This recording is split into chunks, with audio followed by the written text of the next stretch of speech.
ètò yìí kí Odùduwà Republic ó lè dúró. Mò ń bẹ̀ yín ní orúkọ Olódùmarè. Mò ń bẹ̀ yín ní orúkọ àwọn baba ńlá wa tí wọ́n ti ṣiṣẹ́ takuntakun ṣáájú wa. Ẹ jẹ́ kí a fi inú kan ṣe. Ẹ má jẹ́ kí a gba ìbọ̀dè ti ara wa. Ẹ má jẹ́ kí a fi àyè sílẹ̀ fún alamí láàrin wa. Mo wá fẹ́ sọ ọ́ báyìí wípé tí a bá wá rí ẹnikẹ́ni nínú ìgbìmọ̀ yìí tí ó fẹ́ gba àbọ̀dè tí ọmọ Yorùbá tàbí tí ó ń ṣe ojú àwọn ọ̀tá nínú ìgbìmọ̀ dídá Odùduwà Republic sílẹ̀, kírú ẹni báyìí ó rí ìjà Ṣàngó ẹ máa pé àṣẹ. Àṣẹ. Kí ó rí ìjà Ṣànpọ̀nná ẹ pé àṣẹ. Àṣẹ. Kí ó rí ti Ọbàtálá ẹ pé àṣẹ. Àṣẹ. Kí ó wá rí ti Èṣù Ọ̀dàrà onílé oríta ẹ pé àṣẹ. Àṣẹ. Ẹ jẹ́ ká fi inú kan ṣe. Ẹ jẹ́ ká jìjà yìí tọkàntọkàn. Kí àwọn alálẹ̀ kó lè fi gbogbo ọwọ́ sí i. Kí wọ́n lè fi gbogbo ọkàn wọn sí i. Kí wọ́n lè bá wa rin ìrìn àjò náà láṣẹ Elédùmarè. Orílẹ̀-èdè mi á dúró torí ayé ti pọ̀jù. Odùduwà Republic á dúró òmìnira adé. Orílẹ̀-èdè mi á dúró torí ayé ti pọ̀jù. Odùduwà Republic á dúró òmìnira adé.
The summary of it.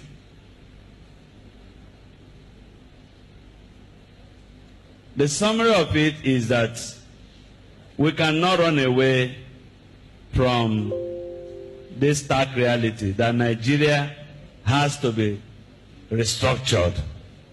Whether it is the restructuring that gives more powers to states or a return to the regional arrangement of the past, or the restructuring that allows parts of the country that want to go and stand as independent nation, whatever that restructuring means, we must not run away from it.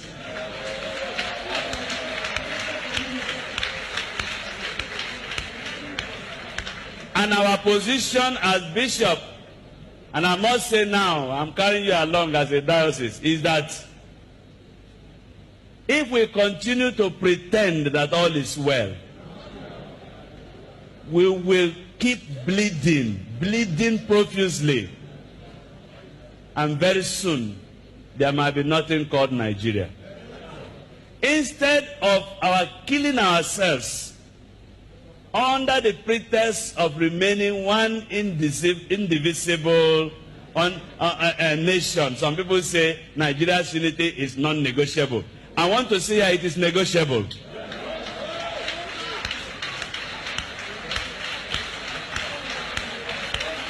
This thing is like marriage. You don't force two people to get married. We have been forced into a marriage that is hurting us.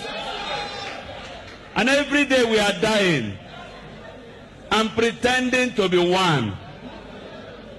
Please, instead of our killing ourselves, and there will be no Nigeria left, let us come to a round table like this. Bring Nigeria as a cake. Bring one big knife and share the cake. Share the cake. Share the cake.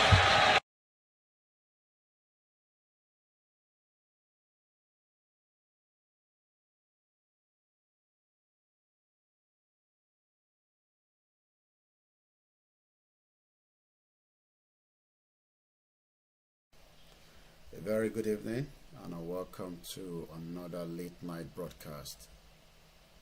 As we are just about to embark on this broadcast, I welcome each and every one of you onto this broadcast that is coming live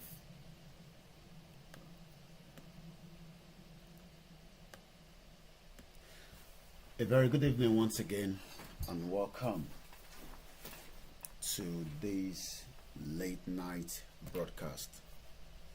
The time now is exactly 12 midnight here in United Kingdom, and my name is Olayomi Koiki, a very proud Yoruba man. So many people have come across our platform, and so many people are yet to come across the platform. So many people know why and the reason what we are doing, but few individuals are not sure what they want. Well, I can assure each and every one of us that regardless of which side you are, one thing we can all agree is the country that is known or called Nigeria is not working. And if Nigeria is not working for the last 100 years or 60 years or 20 years of democracy as is known, what should we do? What is your own advice of what we should do, since we know that that country is not working? What is something that we can do? Should we continue to deceive ourselves? Should we do something about it? Should we keep quiet? Should we complain? What is your own take when people say Nigeria is working or it is not working, depending on which side of the coin you are? We have people that believes in one Nigeria for whatever reason. Some are scared that maybe there might be a kind of civil war. Some are just worried about their investments. Some are not sure whether what we are talking about will eventually happen. How truthful it is, some individuals do not know. Some are not convinced because they believe that the same set of people that have been in charge of Nigeria will eventually hijack and have the same power like they've done in Nigeria. Some thinks that Nigeria is a country that is so big, and that means we will just continue to talk and nothing will eventually happen. So my question to you tonight is, which side are you on? Are you on the side of we break up? Are you on the side of those that believes one Nigeria is working? What is the fear of those that still think that we should keep that same contraction known as Nigeria? Why do people believe that we should allow the contraction of Nigeria to continue? Maybe eventually things will change, maybe things will not change. Who knows? Who is afraid of the breakup of Nigeria? Who is literally afraid? Are there individuals? Are there groups of people? Are there organizations? Are there companies? Who is afraid for the breakup of Nigeria? If millions of people agree that this country has not worked and is not, we are not expecting it to work, who then should we tell, or how do we say that a country that is the 6th largest crude oil producer in the world cannot feed 200 million people? Do you all know the total amount of money that has been made from the crude oil ever since it's been found? Do anybody have an idea? Do anyone have an idea how much money has been invested from the crude oil, or how much has been generated? And if we all agree that for decades that Nigeria cannot even feed itself, talk less of feeding anyone, why then must we continue with that contraction? Who is the real owner of Nigeria? Who is benefiting from Nigeria? Who are those benefiting? Why is a layman on the side street still believes that Nigeria will work, in as much as they can see the danger every day? Kí ló dé tí màmá tó ń ta ata lórí títì tó sì ń sọ pé Nàìjíríà máa ṣiṣẹ́? Kí nìdí tí ọmọ ẹlẹ́ran tó ń tẹran tó ń wò pé Nàìjíríà ò ṣiṣẹ́ lóòótọ́, àmọ́ tó bá tásìkò kan á ṣiṣẹ́? We have professionals that know and well educated pé ìlú yìí kò ṣiṣẹ́ nítorí pé kí ni? Tá bá wo indexes of what is happening from the last 100 years of the amalgamation, we know that it is not going to work. So who then is scared of the breakup of the Yorubas and the Igbo or the Biafra out of the contraction known as Nigeria? Who are those that are scared? Why are people worried that if we break up, we will starve to death?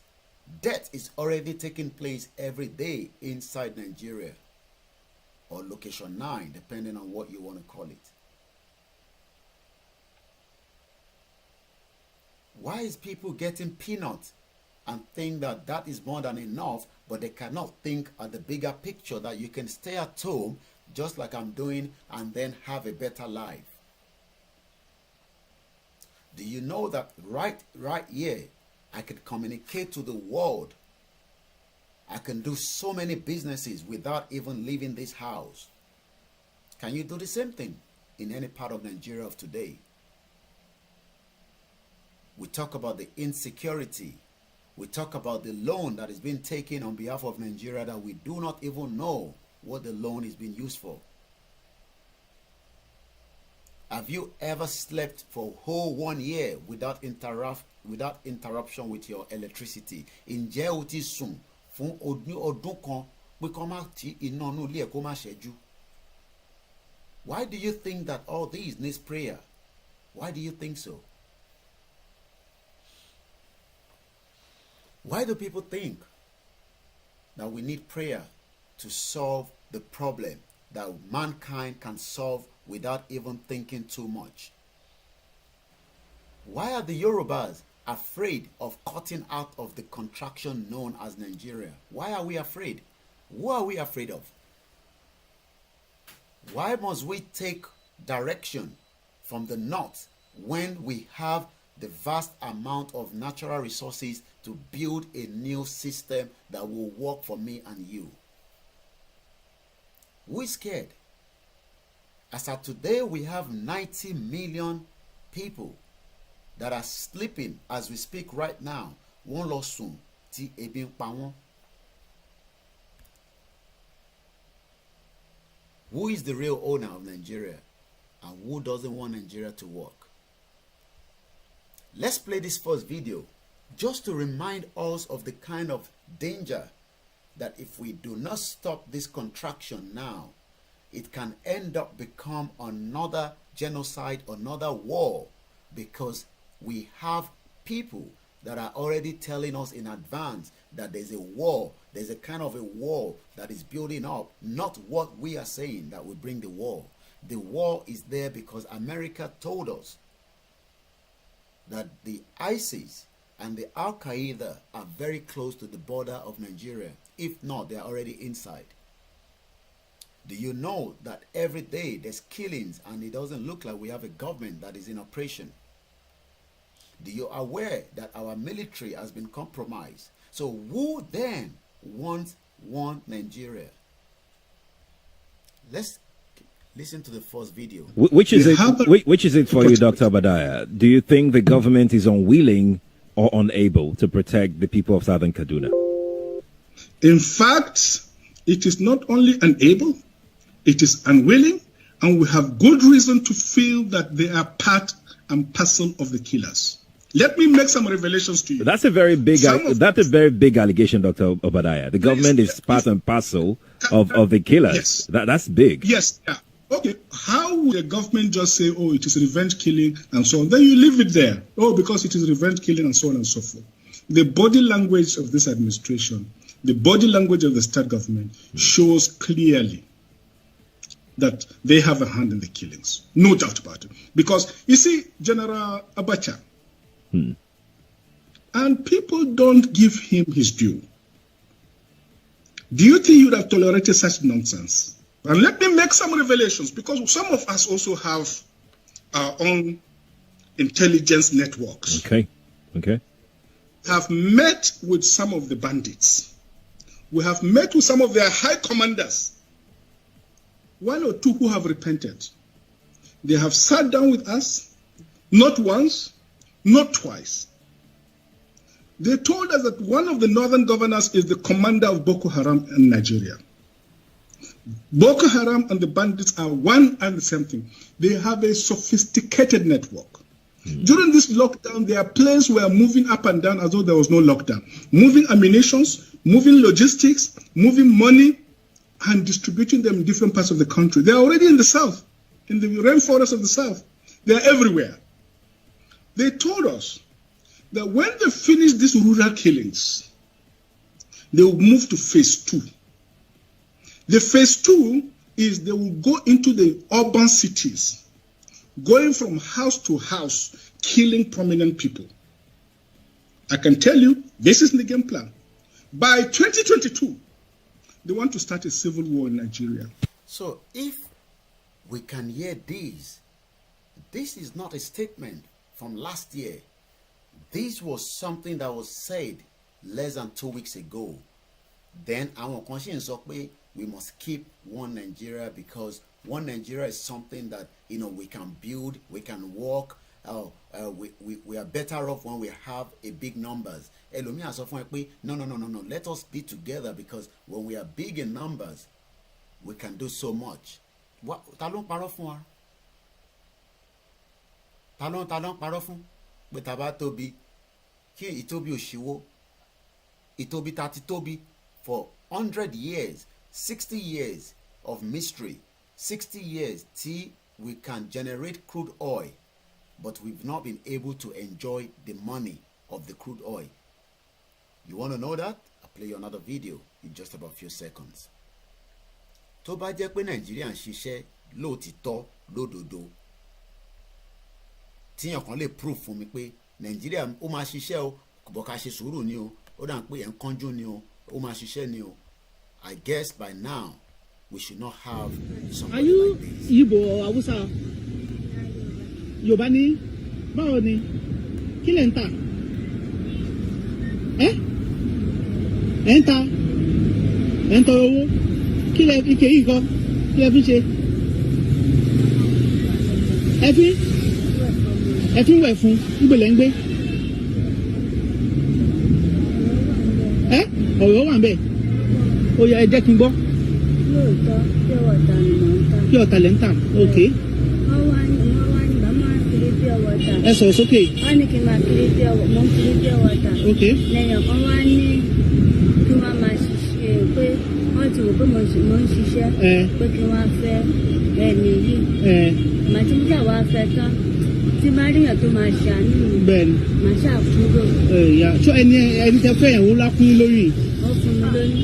Ṣùgbọ́n ní ìsìn ọ̀tá wa ń try. Wọ́n fẹ́ gbọ́ ọmọdé mi lẹ́fẹ̀ẹ́. Ok, Igbo lẹ wá ń sùn. Ilẹ̀ ilẹ̀ ń bẹ̀ yẹn. Ẹ máa ń sun bíbà ń gbà mí àbí? Ẹ máa ń sun bí ń gbà mí. Ẹ̀yà ẹ pẹ̀lẹ́. Ẹ gbà. Ẹ má bínú fọwọ́ 10,000 nìyẹn. So 10,000 mo fún ìsìn kí lẹ máa fi ṣe?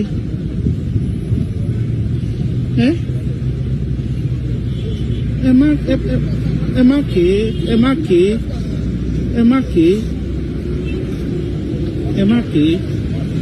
Kí lẹ máa fi ṣe? Àwọn ìjọba lè ṣe kọ̀m̀pútà sí ní báwá jẹ́ yàrá kan. Yàrá kan àbí? Pé màá gbà pé má jẹ́rí pé iṣẹ́ mi tí màmá ṣe. Màmá ṣe. Ẹ pẹ̀lẹ́. Ẹ mọ ohun tó máa ṣẹlẹ̀. Ẹ máa fún mi di ọ̀la. Mo máa rí nǹkan tí máa ṣe fún yín nípa ọ̀rọ̀ ilé. Ṣẹ gbọ́. Ẹ pẹ̀lẹ́. The question we should be asking ourselves is, if Nigeria, as those intellect or those that are well educated, would try to defend and tell you that it's working, do you think we should have that baby? Ká tẹ̀ sọ pé ìyàwó yẹn àbí màmá ọmọ yẹn ó ṣe àgbèrè ni. Remember that pé kò ṣàgbèrè, mo kàn fi ń ṣàpèjúwe pé bó bá tẹ̀ jẹ́ pé ó ṣe àgbèrè. I just want to bring that picture back. Igbo or Hausa? Yorùbá ni? Báwo ni? Kí lẹ̀ ń tà? Béèrè pé ṣé Igbo ni àná Hausa? Ṣé ẹ̀yẹ wá important? Ẹ ń ta? Ẹ ń tọrọ owó? Kí lẹ ike yìí kọ́? Kí lẹ fi ṣe? Ẹ fi? I don't want to listen to that. I just want that picture to be there on the screen. Sorry, those on Instagram, you will not be able to see. I don't know what's going on. We were trying to bring our Instagram onto the software, but I guess it's crashing the system. So I'm just going to continue using the phone until we're able to. It's a new software that has been embedded from Instagram. But for now, you will just be watching the broadcast. I could turn the camera around where you can be able to see it, but I'll just leave it that way. Ẹ wo ọmọ tó gbé dání sọ́wọ́ yẹn ni mo fẹ́ kẹ́ focus ojú lé lórí. Don't know àrí picture ojú ọmọ yẹn dáadáa, but ẹ kọ assume pé at least kò ń ṣe toy ló gbé dání, ọmọ ló gbé dání. And we say ademasa òyìnbó pẹ̀rẹ̀ pé we are the biggest in Africa, the 6th largest crude oil producer. It's all lies. Torí pé àwa tí a jẹ́ ìmọ́lẹ̀ adúláwọ̀ wọ́n ti pa ìmọ́lẹ̀ yẹn ni arábìnrin ṣe wá ń tọrọ owó lórí títì pẹ̀lú ọmọ kókó lọ́wọ́ ẹ̀. Kódà àwọn tó láyé tó lọ́hùn inú ń bí wọn bó ṣe ń rí tó ń ṣẹlẹ̀ yìí.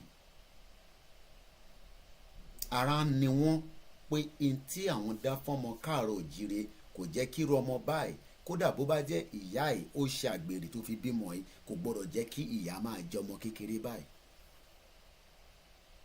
And all this does not have any it kò ta àwọn èèyàn kankan lára. Let's play another video again. I'll take that one off the screen. Tẹ́lẹ̀ la máa ń sọ pé ìyà yẹn ò tí tó, àṣé àìtẹ́ tí ì rí nǹkan kan. Wọ́n á ní wọ́n tí ì rí nǹkan kan, àṣé máa rí nǹkan nísìnyí. Ẹ ti rí ibi tí yàn ń jẹ òkèlè tó fi ń kan mi. La ilaha illallah Muhammadu Rasulullah sallallahu alayhi wa sallam. Kéèyàn kó jẹ òkèlè ó wá fi ń kan omi, ṣé yẹn wá jẹ́ gẹ́gẹ́ bí omi ọbẹ̀? Ẹ jẹ́ ká wo fídíò yìí lẹ́ẹ̀kan sí. How is everything? What are you eating? Fufu and what? Fufu and water. Why? Fufu and water. Where do you stay? You sleep here? What's your name? Man béèrè lọ́wọ́ wọn. Ọ̀rọ̀ ọ̀dẹ̀, as much as he's doing his own little bit, but it's not going to solve the problem. Kokun Foundation ò bá máa jáde lójoojúmọ́ lọ sórí títì. Wàá kọ̀ máa fún lówó ni, àní máa tó ń fún lówó, bí Dangote ń fún lówó, bí Alákìjà ń fún lówó, whoever knows. I just mentioned names. I don't have proof to that. But at least àwọn kan máa support ẹ̀. Ìkọ̀ tó bá gbówó fún kò ní máa jáde lójoojúmọ́ tá máa wá ẹni tí ebi ń pa. Ṣé òun ló yẹ kó máa wá ẹni tí ebi ń pa? Àbẹ́ ẹni tí ebi ń pa ẹ̀ ló yẹ kó lọ sí benefit center kó sọ fún wọn pé nǹkan ti dé bá mi báyìí o, mo níṣẹ́ lọ́wọ́ tẹ́lẹ̀ àmọ́ iṣẹ́ yẹn ó ti lọ, ẹ ràn mí lọ́wọ́. Òun káàkiri lórí títì, a wá ríyàn tó jókòó sórí títì, ó wá ń bí pé what are you doing here? What are you eating? Kí ló tún fi máa jẹ? Èèyàn ń jẹ fùfú àtomi. Fùfú àtomi. Is that a life? And then tó bá jókòó pẹ̀lú àwọn intellect nísìn, wọ́n máa fún ẹ ní breakdown. Wọ́n lè ní okay, Nigeria has made so amount of money from crude oil. Owó náà dà níbo ló kó sí? Gbogbo wọn kàn wá ń jẹ owó yẹn, wọ́n ń ṣe bó ṣe wù wọ́n. Wọ́n rò pé ayé yìí náà ni pé ayé tá dì mú tó dé kókó mọ́ wọn lọ́wọ́. Àmọ́ wọ́n ti gbàgbé pé ìjọ kan ń bọ̀ tán ní ẹ̀san máa ké. Ẹ̀san wá ń ké nísìn. Wọ́n wá ń béèrè pé tatúlẹ̀ tó ń sọ̀rọ̀ ní òkè òkun yẹn tó ń pè ní Ọláyọmí Kóìkì. Àwọn ti gbàgbé. Ẹ mọ̀ pé èèyàn wọ́n ní ẹni tó yàgbẹ́, àbí báwo lẹ́yìn Yorùbá ṣe máa ń pòwe yẹn. Wọ́n ní ẹni tó yàgbẹ́ òun kọ́ ló máa kó, ẹni tó kó ló máa béèrè pé ẹ̀san wá ń ké nísìn. Àwa ń wake up mind àwọn èèyàn, à ń sọ̀rọ̀ sórí afẹ́fẹ́ lójoojúmọ́. Wọ́n wá fẹ́ stop ohun náà, wọ́n ti gbàgbé pé ẹ̀san lókè. Nígbà tí odindi bá lé ilé báyìí tó wá mú fùfú, Ọlọ́run mọ̀ tó ti rí, báwo tẹ̀lé ibo ló ti rí fùfú ọ̀hún gan tó fún lómi ọbẹ̀. Àwọn èèyàn máa burú, ẹ fún ní fùfú, ẹ fún lómi ọbẹ̀. Ó wá ń fi omi ó fi ń kan fùfú. Ṣé omi yẹn wá jẹ́gẹ́ bí ọbẹ̀ ni àbí báwo? And that is meant to be a life. Èèyàn fi fùfú ó fi ń kan mi ọbẹ̀. Ẹ̀san wá ké nísìn and people are shouting, who is this boy? Who is this Koiki? When we have a country that is meant to take care of this man, but they would rather want this man that is doing charity to go on the street of Lagos.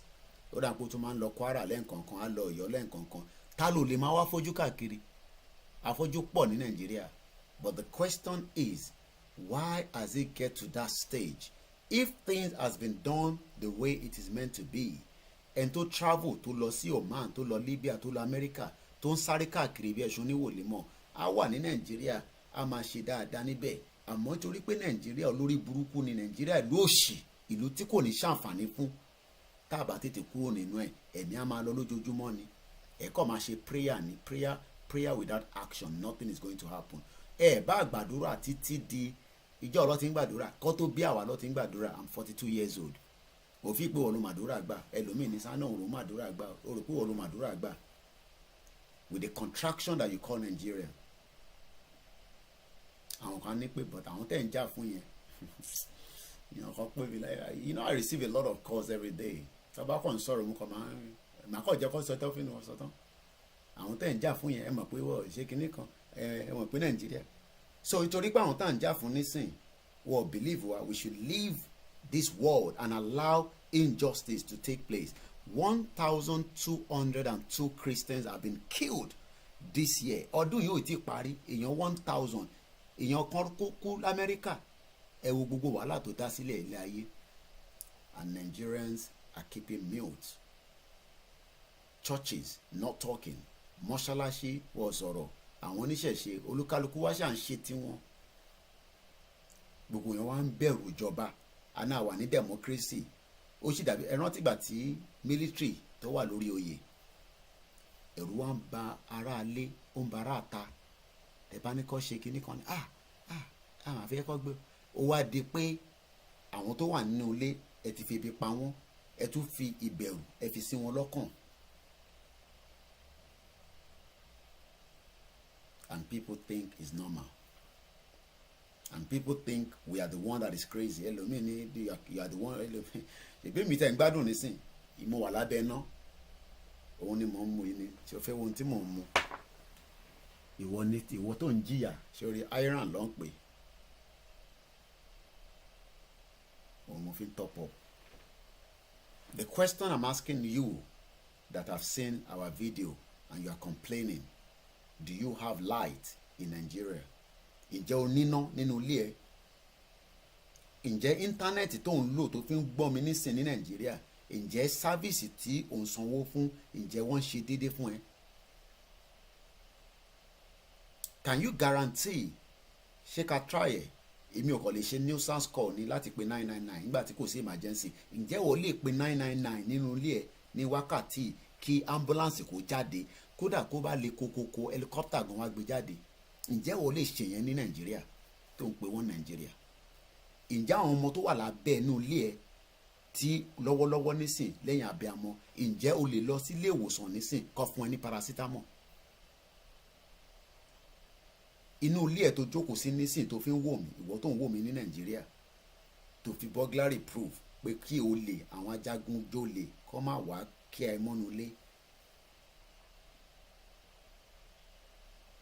And you are calling one Nigeria because Oshifema pray for one Nigeria rather than saying that enough is enough.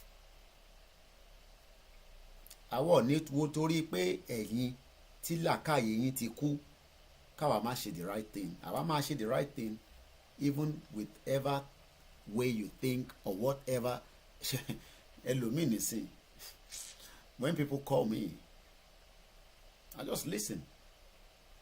But when you listen and you know that ẹni tó ń sọ̀rọ̀ orí ò pé o ní láti sọ fún lórí fún pé orí ò pé because ó mọ̀ pé orí òun ò pé because for the fact that they are telling you that it's not going to work then you o ti mọ̀ pé orí ò pé torí pé ìlú tó ń gbé lọ́wọ́lọ́wọ́ nísìn àwọn kan ló jà kí ìlú yẹn fi ń dùn òfin ìpè wọ̀jà nílùú yìí òfin ìpè wọ̀ tẹ̀jẹ̀ sílẹ̀ nílùú táwa yìí kó tó di pé ìgbádùn wa táwa náà gbá nísìn wọ́n tẹ̀jẹ̀ sílẹ̀ ẹja gbọ́ fídíò ilé nǹkan sí èèyàn ń fi èèyàn ọmọ ọkùnrin láńgbéláńgbé ó wá ń fi fùfú ó fi ń kan omi nínú ìlú tó ní omi tó lọ́ràá tí gbogbo nǹkan ń bẹ níbẹ̀ tó dẹ̀ wà ní ìka àwọn nǹkan tí wọ̀ọ̀dẹ̀ ṣe tó yẹ kó ṣe òun wá ń fi fùfú ìyẹn wá ń bí pé tó bá tẹ̀ ń bí wọ́n máa ń fọ́n nísìnyí oríyàn lórí títì òṣè tó ń bí pé are you okay? àwọn èèyàn wá ń béèrè lọ́wọ́ yìí pé ṣé mi wà okay? ṣé mi lọ́yẹ̀ kán máa béèrè lọ́wọ́ yìí pé ṣé mi wà okay? Ẹ káalẹ́ ẹ káàbọ̀ sórí ètò. Ẹ káalẹ́ sà ẹ kú ètò. Ètò nìyẹn. Ẹ kú àtàárọ̀. Àwa nìyẹn. Ẹ bá wa dá sétò náà. Ẹ wà lórí ètò. Live and direct. Mi mọ wọn ẹ̀ṣẹ̀ ṣe fóònù mi ni. Ok. Ẹ kú ètò sà. Ètò nìyẹn. Kò sí wàhálà máa pè é padà. Ok. Màá lọ máa gbọ́ ọmọ sóò mi tí mo nǹkan tó ṣe. All right. +447594050979. Wọ́n ní tí bá ti ń pe nọ́mbà yẹn ó máa ń dàbí ìgbà tẹ́ pé mi àti Queen àjọ ń sọ̀rọ̀ ni so màá tún ṣàlàyé ẹ̀yin tẹ́ ń wo lórí Facebook ní láti pe nọ́mbà yẹn torí pé ẹ lè rí nọ́mbà yẹn yékéyéké but fáǹfààní àwọn tó ń wò wá lórí Instagram +447594050979 050979. ẹ jẹ́ kí n pè é bí ẹ̀yin náà ṣe máa ń pè ní Nàìjíríà +44 75 94 050979 fáǹfààní àwọn tó bá fi pè wọlé. èmi ń bí wá ní ẹ jẹ́ ká gbọ́ fọ́nrán yẹn díẹ̀ sí i. ó ń fi kindly pin the number. Instagram yìí kò rí mọ́wọ́ ẹ̀ dáadáa. àwọn tó dẹ̀ bá mọ́wọ́ ẹ̀ bá ń ju ẹ bá tí bá ti ń pe nọ́mbà yìí náà bá ń kọ́lẹ̀ +44 ẹni tó bá ń wò wá lórí Instagram. ṣe rí gbogbo ojú mi nísìnyí ó ti mo máa ń screen sórí ẹ mọ iye messages tá à ń kà lójoojúmọ́, so I need to be careful with my eyesight. +44 75 94 05 0979 fáǹfààní àwọn tó wà lórí Instagram. ó wá kó bá ṣe fi pin ẹ̀ nísìn kọ pin yẹn ni mo kì í mọ ṣẹ̀rí nísìn mo fi gbé padà sí kó kúrò sórí okay. So how do we pin it now? Kí ló tún ṣe nísìn ṣó tún increase ojú mi ni ṣẹ̀rí ọ̀rọ̀ okay. So how do I pin it? ẹ má bínú pé illiterate ni mi o torí pé oríṣiríṣi orúkọ ló ti pè wá in the last 72 hours tí wọ́n là ń ṣe àwọn ọ̀dẹ̀ ẹni jókòó sórí Instagram. èmi wà better off. I am 500 times better off than anyone in Nigeria. olówó Nigeria ò lè jáde lóru bí ṣe wà nísìn mo lè gbéra kí n lọ sí anywhere tó bá wùn mí nílùú yìí. ǹjẹ́ ìwọ tó ní owó ní Nigeria ǹjẹ́ o lè jáde tó gbé security jáde?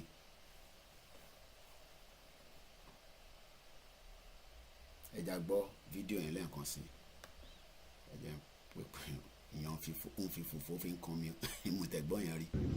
How is everything? What are you eating? Yes, on WhatsApp. Fufu and what? Number is on WhatsApp. Yes. Fufu and water. Why? Fufu and water. Where do you stay? You sleep here? What's your name? Victor from where? Osun State. Yeah. Are you serious? Fufu and water. How long have you been doing this? It's been long. That's serious. That's serious. What do you call that name again? Victor. Victor, yeah. Put your fufu down. Just sit down. Don't worry. Take this. Thank you, sir. This is nice. Count it. That's 5,000 naira. I think you should be able to go and get something good to eat right now, okay? And I will make sure to see you tomorrow and I will see what I can do for you. Okay? Pẹ̀lẹ́, ṣẹgbọ́n Yorùbá? Pẹ̀lẹ́, ṣẹgbọ́n. Àti gbọ́ ọdẹ tí ń jẹ fùfú àtomi. Ẹ̀yà pẹ̀lẹ́. Ẹ jókòó, ṣé ti má rì ni? Pẹ̀lẹ́.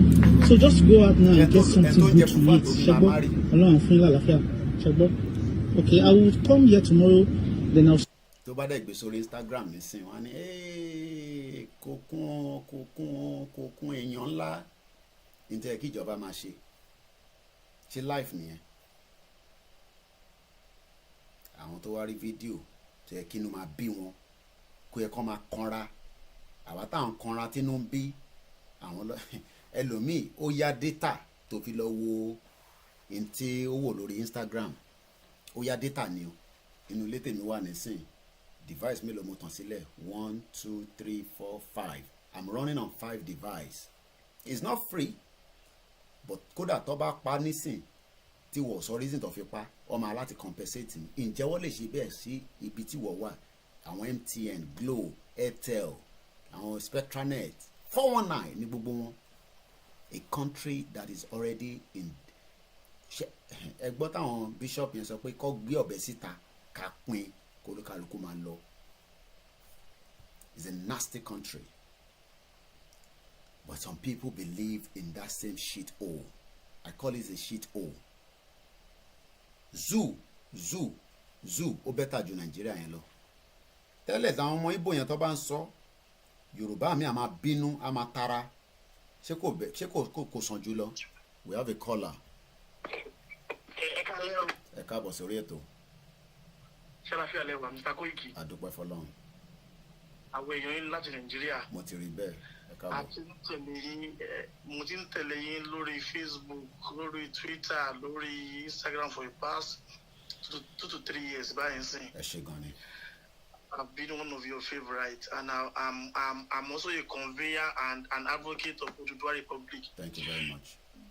Mo ṣe jẹ́ conveyor àti advocate náà ni mo tún jẹ́ conveyor revolution now. Táwọn ti ṣe wọ́n. In fact, I mo ti try best tèmi láti liberate so many Nigerians, but it seems pé our youth yìí fúnra wa àwa gan ni problem ara wa ń lò yìí. Seriously, in fact, mo náà wọ̀nyàn kan tó sọ fún mi níjọ́ kan pé kàkàkà tún ṣe kákókó pupa gbogbo ẹ̀jẹ̀ ni. n tó máa end up sí nìyẹn. ṣé ẹ̀ ń gbọ́ mi. àgbọ́yé kétékété. bọ́ọ̀ pé bàtà wà bá gbogbo ẹ̀jẹ̀ kí la fẹ́ filẹ̀ fún ọmọ wa àtọmọ ọmọ wa tó ń bọ̀. gbogbo akọ́lá láǹfààní láti lọ ìlú òyìnbó lọ gbé ìlú òyìnbó. èmi tí mo ń bá yín sọ̀rọ̀ yìí mi ò ní fámìlì nílẹ̀ yìí Nàìjíríà yìí èmi nìkan ni mo ń gbé Nàìjíríà yìí. ìyàwó mi àtàwọn ọmọ mi Amẹ́ríkà ni gbogbo wọn wà. nípa mo yín bá yín sọ̀rọ̀ lọ́rọ̀ yìí bò èmi jẹ́ nìkan tẹ́ ń pé mo nígbàgbọ́ nínú Nàìjíríà rí nígbà kan àmọ́ láti bí ọdún 2 sẹ́yìn báyìí sìn mi ní purọ́ fún bàbá mi ìlú ó ti dorí kọ. ó ti wọ upside down. ó ti dorí kọ jù. ó ti wọ upside down. Ọlọ́run náà bẹ́ẹ̀ mọ̀ in fact mùsùlùmí ni mí mo wà ní sámọ̀ kan ní jùmọ̀tì ní èmi ìmáàmù tó lídìí irun yẹn ó sọ ọ̀rọ̀ kan ebi ń pé ó ní òun ọmọ ẹ̀ṣẹ̀ kan wà tí òun olùkọ́ bá ń ṣẹ̀ èyàn ò lè rojú rere ìlú yẹn Ọlọ́run ní fojú rere sínú ìlú yẹn. kábíyèsí Ọlọ́run. àkọ́kọ́ náà àwọn ẹ̀ṣẹ̀ yẹn ni ìtẹ̀jẹ̀sílẹ̀. ó pọ̀ jù. ìtẹ̀jẹ̀sílẹ̀ àwọn aláìṣẹ̀ àwọn tó mọ̀dí tó mi ò mi máa sọ Yorùbá yẹn. tí wọ́n mọwọ́ tó mẹ́ṣẹ̀. exactly bẹ́ẹ̀ bàbá mi. ẹni tó mọwọ́ tó mẹ́ṣẹ̀. àdẹ́ńtà ẹ̀jẹ̀ wọn sílẹ̀ ní ojoojúmọ́. ó pọ̀ jù. no be wayo.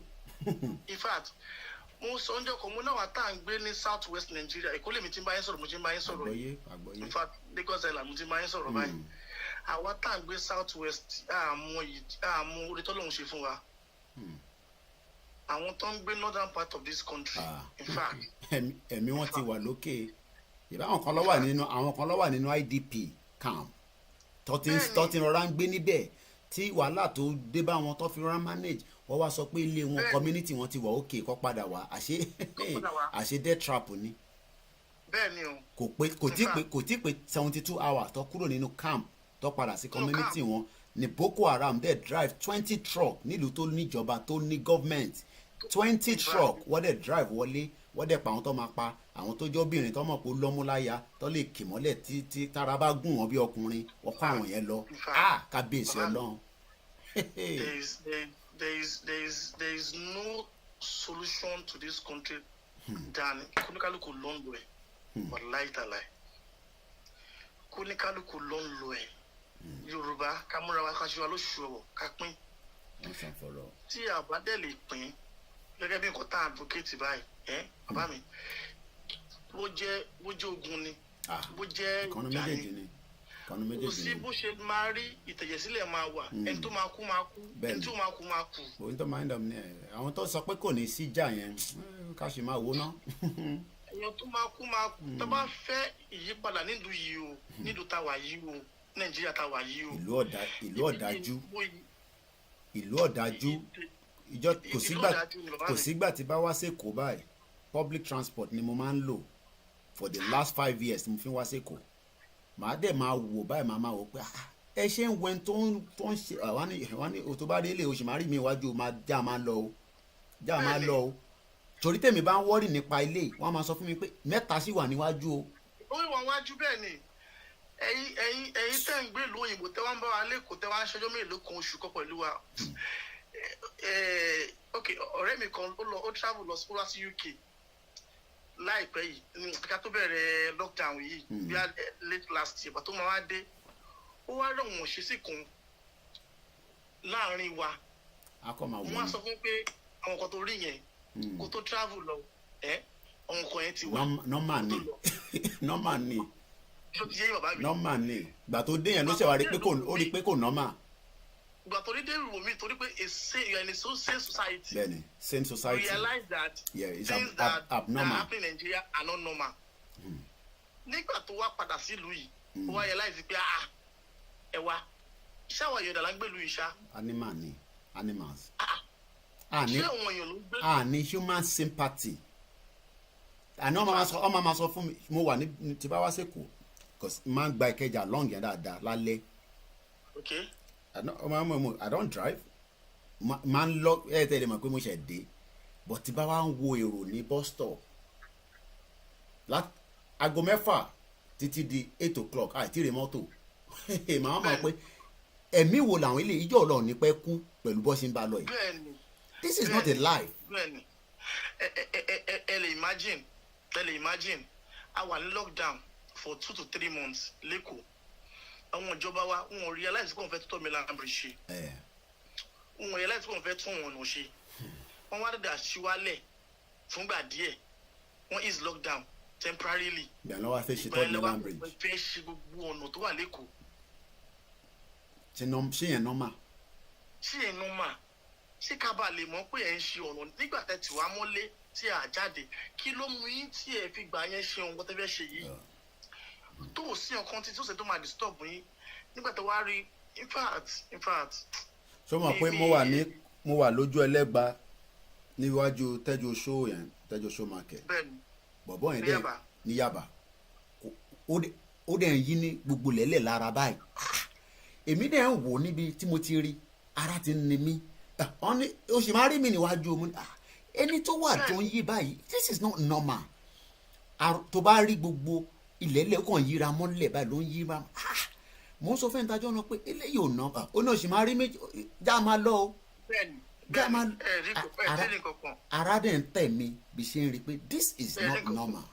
mo ń drive bọ̀ nírọ̀lẹ́ yìí mo ń bọ̀ ní Ìkòròdú mo wá rí mọ́tò kan níwájú mi in fact dáfó ni eruku tó ń jáde nínú mọ́tò yẹn ní exhaust tí ọmọlúwàbí bá inhale eruku yẹn tí immune system ẹni yóò bá strong dáadáa. ó máa knock it off ni. ọlọ́pàá lásìmọ̀ road safety gbogbo wọn dẹ̀ wà níwájú wa tó ń direct mo dẹ̀ wọ́n pé wọ́n tí mo dẹ̀ ń sọ yìí rear light kò ní. níbo ló ti fẹ́ rí. brake light kò ní. níbo ló ti fẹ́ rí. ó tún wá extract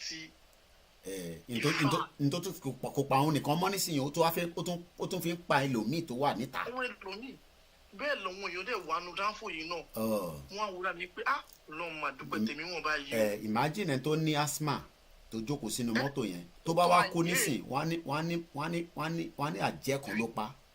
àjẹ́ wo it's a failed society. It's a failed system. It's gone. It's a failed system. And mi mo bí ẹ̀yin tẹ́ jẹ́ media people báyìí bẹ́ẹ̀ ṣe fẹ́ liberate our youth. We are working on it, my brother. We are working on it. We're working tirelessly. They are trying their best to. It's just that the system is so messed up. The system there is so messed. Tó bá dẹ̀ náà bó ṣe bí ìyá ṣe ń jẹ wọ́n yìí ìwọ lọ sí Shoprite nísìnyí Ìkẹjà wàá rí wọn tí gbogbo máa wọṣọ bọ́ọ̀sì kọ́nà tó wọ̀ ọmọ máa fi gẹ̀ máa kọ́ máa wọ̀ wọ́n pé ṣé life lè ṣe ẹ̀rín kọ́ máa ń pa ẹ̀rín kọ́ máa ń pa mí ni ẹ̀rín kọ́ máa ń pa mí ni màá kọ́ máa wọ̀ wọ́n ràn ní. mo ní ọ̀pọ̀lọpọ̀ àwa Nigerians tí a máa ń pariwo ipe oríṣi oṣù kìíní ọ̀kìíní kan mo ní ọ̀pọ̀lọpọ̀ àwọn òjáde rí àti èso tó ń pè ní good life rí. I just look at them. My second born was born 3 years ago in the US. Tí bá sọ pé Jamil, we are coming back to Nigeria. Ọmọ kú sẹ́kùn ni ọmọ 3 years old. Nàìjíríà lẹ́kọ̀ọ́ dárúkọ bẹ́ẹ̀ yẹn tó bá pé tó bá wá báyìí kò sí náà kò sẹ́ni íńtánẹ́ẹ̀tì ò ṣiṣẹ́ Nàìjíríà ní íńtánẹ́ẹ̀tì tí mò ń ná tí bá wá Nàìjíríà tẹ̀lé sọ pé yẹ báyìí ni bí ṣe ní Spectranet mo ní MTN mo ní this máa wà pé ṣé life le at some point it just locked your brain And that's what I just find difficult when now wájú kò pẹ́ làwọn intellectual nìsín òyìnbó náà máa sọ wọ́n máa break it down fún ẹ òyìnbó òṣì tó lè work òyìnbó wèrè tó lè work. We need to work on this thing. If not, sorry, these so-called politicians, they are the most wicked people. Leaders, wicked. What is so crop wa? Maybe what you are brainwash. So even now in the West, but I believe that you can't there. What is so brainwash? What they make pay? I want to. Okay, I want out. So I want okay. About the berry. I want you to marry siwa. Àwọn yẹn sìn wọ́n ti gbé millions fún wọn ẹ máa kó 10,000 naira wọ́n tó wà lábẹ́ wọn wọ́n ẹ máa kú fún ẹ̀yìn wọ́n máa kú fún àwọn tó ń gbé billions lọ. For how long do you want to continue like this? It is well. And àwọn tó nílẹ̀ ti dá sí. So whether they like it or not, we will liberate ourselves. It's just what they don't understand is as you drive, you know that tí táyà bá di pé èmi ń fẹ́ lọ́wọ́ ni ó máa bẹ́ níjọ́ kan. But kò tí dey pick ibi tó ti fẹ́ bẹ́.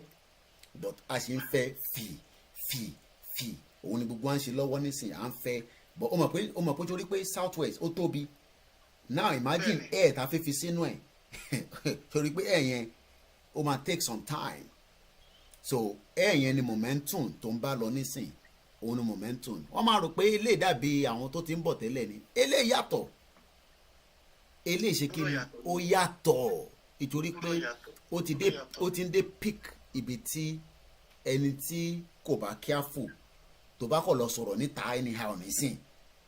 Bẹ́ẹ̀ni. Tó bá lọ sọ̀rọ̀ níta anyhow èmi ò mọ̀ tó máa ṣe fún ẹ o. But in fact on social media too let me tell you one thing that happened to me of late. Funmilayo báwo ni I'm also a kind of person that criticizes this government so much on social media. One day my dad just called me Ọ̀gbẹ́ni Wami báyìí. Àwọn bẹ́ẹ̀ ń ṣe kí ló ṣe. Wọ́n kí ló ṣe é. Ṣáwọn rán iṣẹ́. Tí bá tún rí ẹ. That's my father. My father is over 60 years old. Kí ló ń ba bàbá 60 years old lẹ́rù. Bàbá 60 years old. Kí ló ń ba wọn lẹ́rù. Tí bá tún rí ẹ to criticize government Buhari. On social media. Máa kọ́ ẹ lọ́mọ ni. Ṣé ń gbọ́ bàbá 60 years old. When my father pàtó bàbá tèmi bá ń sọ báyìí fún èmi. So bẹ́ẹ̀ ṣe fẹ́ pa gbogbo ọkọ tó wà nínú mi rẹ́ lélẹ́yìí so that ọmọ mi náà tún dé àti continue pẹ̀lú ìyá yìí náà. Ẹ kálẹ̀ my call ogun tó yìnbó.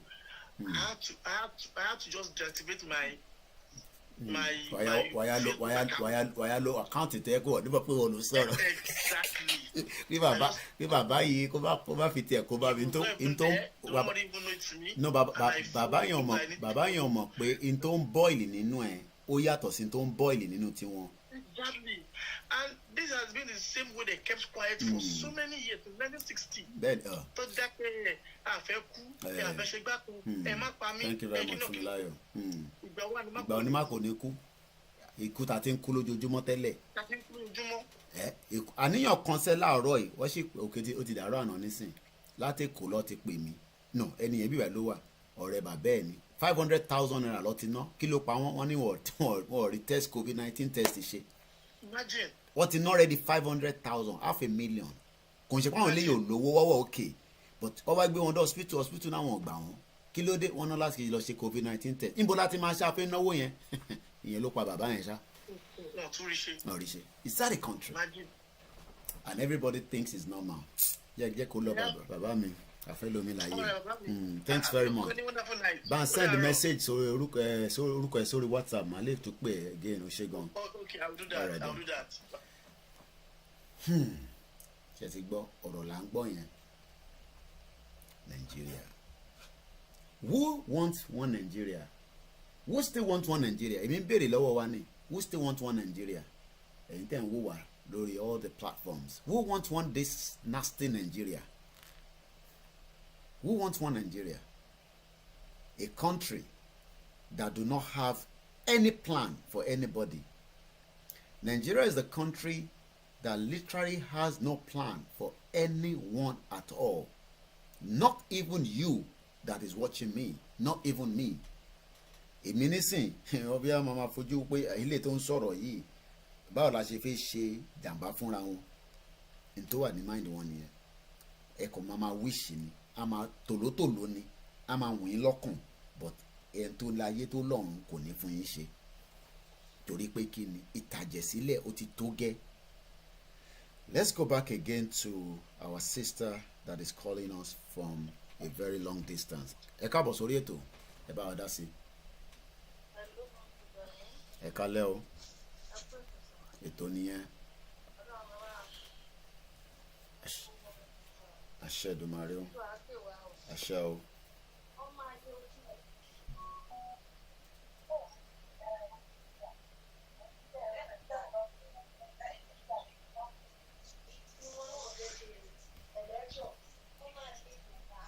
Ó dà pé ẹ wà far away from the phone o sister wa ẹ bá wa súnmọ́ fóònù yẹn ká gbọ́ yín kétékété o.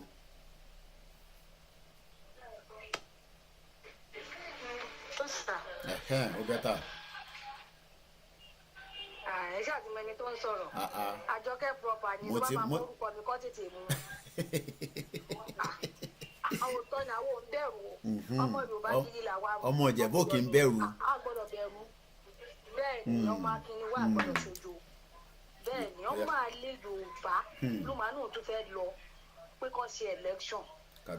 Àbúrò mi kan sọ fún mi lọ́sàn-án yìí pé ọ̀gá òun kan fẹ́ gbé àpótí mo ní ṣé wọ́n sì ń dúró pé wọ́n fẹ́ ṣe election wàláì kò ní wòjú ohun tí mo sọ fún nìyẹn ó ní àǹtí mi kí ló tẹ̀lé sọ pé mo lóòótọ́ ni torí ọmọ Yorùbá lè ní ọmọ Yorùbá gidi ní ẹjọ́ ọkùnrin mi ìlú tó jẹ́ pé ọkọ ó ti di ìyàwó ìyàwó ó ti di ọkọ ẹjọ́ ṣé ìlú nìyẹn ọkùnrin mi ẹjọ́ ṣé ìlú nìyẹn àìmọye obìnrin bíbá yìí tó yẹ kí wọ́n fọkọ wọn sílẹ̀ sílùú ìrádàràdà tó pè ní location 9 ẹni jẹ́ kọ́mọ̀ o ẹjọ́ ọkùnrin mi mo rí àwọn kí ló ti ń pè àwọn tíṣẹ̀tì kan àti fìlà ìjọba mi sẹ́ǹdì ẹ̀ sórí WhatsApp àgbọ́yé òun lèmi náà máa wọ̀ mo mọ̀ pé wọn ò ní tẹ̀lé mi o but máa wọ̀ jáde tó máa rí mi ní on the first day wọ́n máa rí mi mo máa ṣí ẹ̀ o mo ti ṣí ẹ̀ wọ́n máa rí mi wọ́n á gbọ́ nǹkan tí mò ń sọ yìí Cairo mo wà o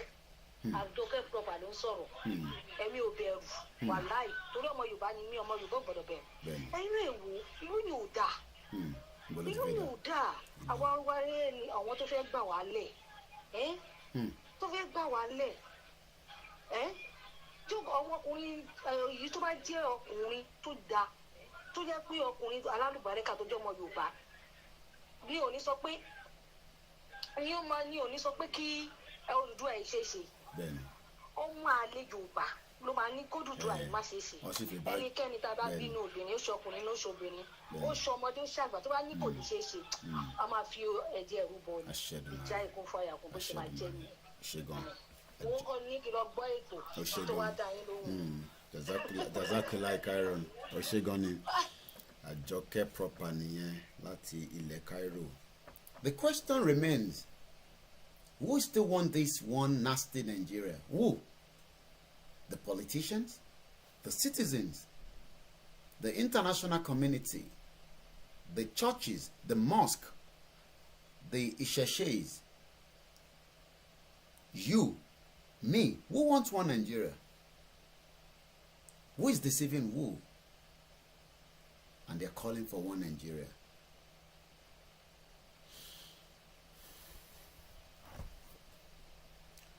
I laugh when people say that some of our Southwest politicians might be proposing to go for 2023 election. I laugh. How many people have signed our petition on the poll?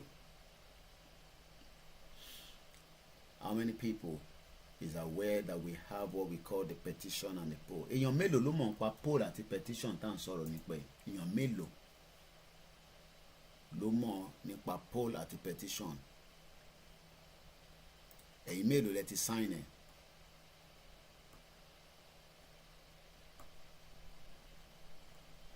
Ẹ̀yin mélòó lẹ ti sign ẹ̀? Nigeria is a nasty country. and it is time we put a full stop to it once and for all. If we keep one Nigeria for too long, every day la mama gbé en tó pa wá, en tó ti kú, en tó bí ń pa, en tá àìsàn ṣe, en tó need medical, every day bẹ́ẹ̀ ṣe mama gbé wọn wá nìyẹn, because we have all failed to do the right thing. But we can put a full stop to it, and that's part of what we are doing. And on that note, I will say at about 1 o'clock, I will just be going off my seat for a few minutes, but I will be back again. I'm not going yet. We have a caller from US. A very good morning from this end. Good evening from your other side. Eka lembe ni bibai, abeka ro, eka le lodo yin long. Eka bo sori eto no, awa ni ema. Ẹ ṣé gan ni ma. Ah, okay. Lóhùn yín jọbìnrin yìí. Rí Andrew yìí náà ni. Mo kàn rí Andrew yìí náà ni lórí Instagram gbàtí tẹ̀ wọ́n nù pé kọ́ bá tó bẹ̀ kọ́ gbé bàbá òǹdó. Okay. Ẹ̀yin náà wá wò pé àbí abẹ́ni náà ti mú nǹkan ni lẹ wá lọ́wọ́ ẹni tó jẹ́. Ẹ̀sùn wò pé ẹni tí ọ̀rọ̀ wa yẹra wa lé lẹ́yìn ọ̀gbọ́n tá à ń tẹnu mọ́ pé ká tẹ̀lé lé láti join. Ẹ ṣé gan ni. Ẹ̀yin tẹ́yọ̀ ń tẹ̀lé lélẹ́yìn o kò ń ṣe ìtẹ́yọ̀ ń gbójú kúrò. Bẹ́ẹ̀ni. But petition yẹn mo ti ń wo pé báwo ni màá rí petition yẹn. Màá send ẹ̀ sí yín, ṣe problem. Tẹ bá ṣetán ẹ̀kọ́ bá mi send orúkọ yín so that I log in sórí fóònù mi, WhatsApp náà wà, so ìmọ̀ àwa send petition yẹn àti poll àtàwọn other materials. Ẹ̀yẹn ṣàbá máa distribute ẹ̀. Ẹ jẹ́ àkọ́kọ́ create awareness dáadáa. Let's do the awareness. Let's tell people. Let's give them facts, figures, reason why Nigeria cannot work. Bá àgbàwẹ̀ di next year kò lè work. Let's break this shit whole country once and for all. Máa sọ fún àwọn èèyàn pé a lè gbàdúrà dọ̀la ká gbàrẹ̀ tí wọ́n gbàdúrà sẹ́ńtì wọ́n gbàdúrà ń bẹ̀ lóṣù. Ibẹ̀ yóò táìpù rẹ̀ rà. Bẹ́ẹ̀ni. Àdúrà ìyẹn ló máa gbọ́ pé àdúrà àtàwọn ní táìpù tì. Bẹ́ẹ̀ni. Ẹ máa lọ ṣiṣẹ́ ẹ̀. Bẹ́ẹ̀ni. So àdúrà àtàwọn ẹ̀kọ́ ni problem nǹkan tó ní action la need. Action la need. Enough is enough. Enough is enough. Ibi tó lé mi kúrò tó rán mi lọ sí exile at the age of 22. Ibi tẹ́ pé kò tó. Ilé ẹ̀wọ̀n ọmọ ẹ̀ kó dàbò ká lọ. Kọ́dọ̀ wọ̀ pé kò sẹ́bí níbẹ̀.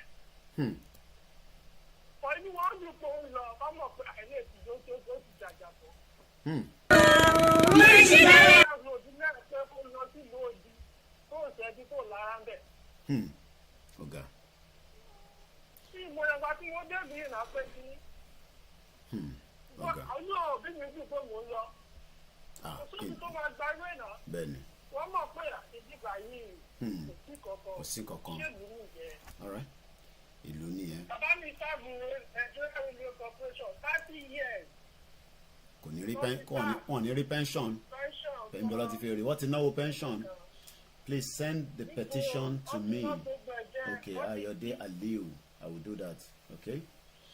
Send me a message on my WhatsApp. Bọ́lá ti fẹ́ owó petition. Wọ́n ti náwó owó pension ni. Pension. Gbogbo àwọn tó ń ṣiṣẹ́ nísìn ìyẹn lọ ṣe ń kúrò ìyẹn ní gbogbo àwọn tó ń ṣiṣẹ́ ní iṣẹ́ ìjọba wọn ṣe fẹ́ kúrò. Kọ́mọ̀ kí ìjọba bá ti kúrò wọ̀ lówó kankan. Ìjà ló máa jẹ́ wọ́n. Ṣé ìyẹn wá ní ọmọ nìyẹn tún kú sílẹ̀ yìí? Ṣé ìyẹn nìyẹn tún fẹ́ ní kí wọ́n máa àwọn obìnrin kọ́dẹ̀ ń bàlú jẹ́ wọ́n bá ti fẹ́ bí wọ́n máa bí wọn bí wọn. Ẹ̀bẹ̀ ń bà ní ẹ̀jẹ̀ náà ẹ̀jẹ̀ wọn bí wọ́n ń lọ bá ní kúrúkà yìí. Ayode Aliu Owolabi, send me a WhatsApp on my number and I will send you the petition and the poll. Ẹ ṣé gan bàbá wa, thank you very much. Thank you. I'm send orúkọ yín so that màá lè send petition àti poll yẹn sí yín. I'm gonna stand up just for about 5 minutes or so, but tí bá ti dìde màá play video kan Kílẹ̀ Ayé bàbá wa Sheikh Adam kọ́lọ́n kó bá a fọ̀run kẹ́ Radiyallahu Ta'ala ni. I'll be back and we will continue with the broadcast. It's a late night broadcast. We might be here till maybe 2 o'clock tó bá ti rẹ̀ mí gbogbo wa lọ sùn. Ọ̀la ni Saturday. Our morning show does not start till 8 o'clock. But I also love to enjoy my conversation with our friends, our Oduduwa brothers and sisters in America, in Canada, in Australia, in Japan, in New Zealand, so that they can watch a broadcast like this and call in. But give me about 10 minutes. I'll be standing up now. And as soon as I'm back, the line will be open again and you'll be able to add your voice. Ibrahim Adeniji, please send me a WhatsApp and then I will be able to send you the petition and the poll. Oh, important. I'll be explaining all that. Don't go anywhere. Those of you watching on Facebook, Instagram, Twitter, we're live on different platforms. I'm going to play this video now from our the late Sheikh Adam Ilori. One of the video that he did before he passed on. One title Kilaye. So that's what I'm going to play now. Okay, that's it. So enjoy it. I'll be back before you know.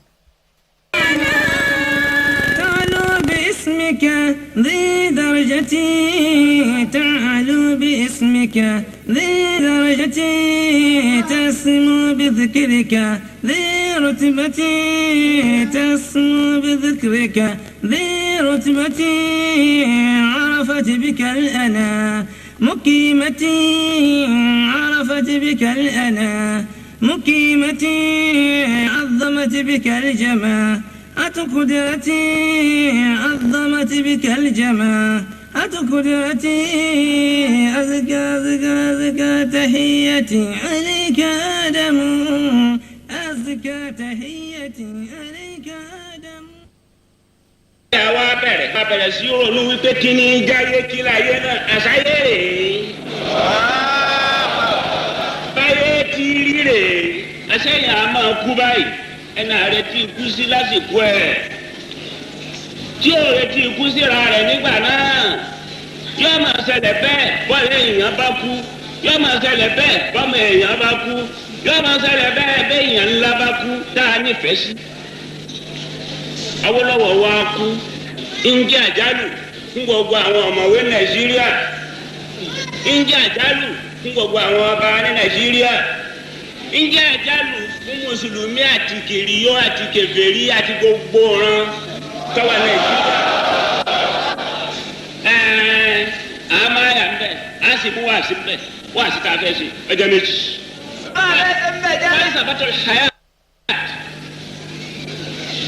Falsafatul hayat ìbéèrè wípé kí ni ayé tá a ń lò náà kí láyé náà kí ni wíwá ayé kí ni bíbẹ̀ láyé kí là ń ṣe láyé kí ni parí iṣẹ́ wa láyé bá a bá kò láyé ká kí là á padà ṣe kí ni ká ṣe kalẹ̀ ọ́ padà dà kí làwọn náà padà dà. iná ni falsafatul hayat.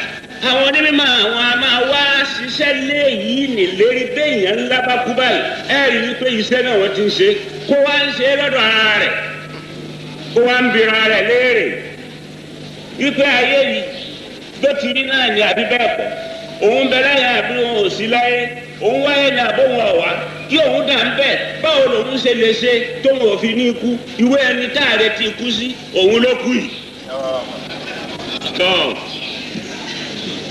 Tọ́wọ́ àyà yín lẹ́nu wípé à ń ṣe tàbísírì lọ́wọ́ àwọn sọ̀rọ̀ Awólọ́wọ̀ tó kù kí n sì ṣe mùsùlùmí bẹ́ẹ̀ ni èèyàn ni bẹ́ẹ̀ ni èèyàn kékeré kọ́ ọ̀tá rẹ̀ mọ̀ pé kì í ṣe èèyàn kékeré. Bí èèyàn kan bá tiẹ̀ kú bó tiẹ̀ kéré ó yẹ kí wọ́n tọ́ ọbẹ̀ láàyè kọ́ ọmọ pé ẹ̀mí kan náà tọ́da yín pọ̀ ìgbé ayé kan náà tọ́da yín pọ̀ tí wọ́n fi ń jẹ́yàn tóun náà fi ń jẹ́yàn tiẹ̀ lọ́lọ́ ni kí wọ́n náà kó gbé wá sí ń bẹ̀ àti pé kì í ṣe Awólọ́wọ̀ ní ikú láì gbé wá sí ń bẹ̀ ó yẹ ká ṣe wá sí fúnra wa. Ànábì sallallahu alaihi wasallam ọjọ́ kan òun pẹ̀lú sáadẹ́ ìjọ kan Mẹ́dínà wọ́n wá ń gbé òkú Yẹhudi kan kọjá tí wọ́n ń gbé lọ tẹ́ wọ́n wá kú sáátà ọ̀dọ̀ ànábì bí tá ànábì jókòó sí ànábì bá dìde wò gbogbo àwọn òkú bá dìde títí wọ́n ìkókù yẹn kọjá wọ́n wá gbókù ní kọjá tán wọ́n wá bí ànábì léèrè wípé ọmọ pé Yẹhudi lè tó kú ní ànábì ló ń wò kí láà dìde sí ó ní kì í sábẹ̀ mí ni kì í ṣe ìyẹn kì í sẹ̀mí tí ń bẹ lọ́rùn tiwa náà ní bẹ lọ́rùn tiẹ̀ lọ́tún ó yẹ ká ṣe wá kágbá àwa ó yẹ káwọ̀ ọgbà wá sí wípé tiẹ̀ tọ́nu ni àmàjẹ́ tí tiwa náà tán ká sì dìde ká fọwọ́ fún. ànábì ọmọ Yẹhudi nìdí kò sí nípa lọ́nà bí ṣe bẹ́ẹ̀ kú abẹ́rẹ́ ẹni tí bá ń bẹ láàrin ara wa tó nípa láàrin ṣe wá sí ń bẹ̀ kábìrà wa lérè pé ṣé báyẹ̀ ti rí nu ni àbí bẹ́ẹ̀ kọ́ ṣé bí ó ti já sí náà nù ni àbí bẹ́ẹ̀ kọ́ èyí wá mú wa wípé àwọn agbéwàsí wa lórí ọ̀nà méjì agbéwàsí náà lọ́dọ̀ àwa tá a jà pa ìkékeré mi kí ni tàwa tá a jà pa ó sì so mọ́ wá sí i òun ni pé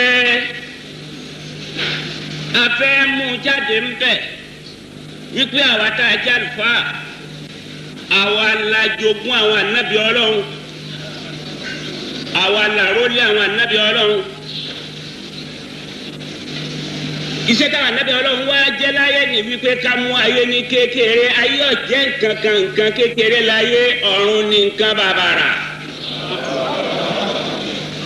Máa sọ fún gbogbo àwọn ènìyàn wípé baltusiruna hayata dunia ẹ̀yin ènìyàn ayé lẹ́ ń gbé lékè wal akhiratu khairun wa abqa alikiyama ọ̀run ni ìgbẹ̀yìn ni ńlọ́dàjì ló sì ṣẹ́kù kátó káwọn ànábì Ọlọ́run tí wọ́n máa wí kásìnà káwọn náà sì máa wí àwọn atakù wípé iná àga ọ̀rọ̀ ká sọ yìí láti sùn fèlè òun lára. bí ti bẹnu takàdọ̀ Ọlọ́run tó wá ṣáájú nìyẹn sùn fi ẹ̀dẹ̀rọ̀.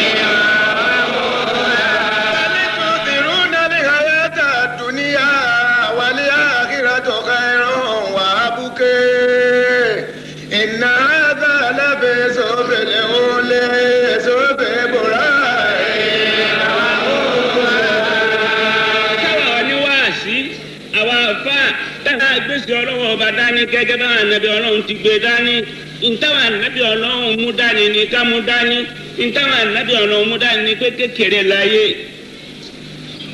àwa ní máa sọ fún gbogbo èèyàn wípé ẹ sáfáyé gbogbo èèyàn ká sọ fún kí ẹ sáfáyé nígbà bá sọ fún gbogbo èèyàn pé kọ́ sáfáyé ta ní àṣẹ. àwọn kan fi wọ́n lẹ̀ wípé èèyàn máa ṣáyé.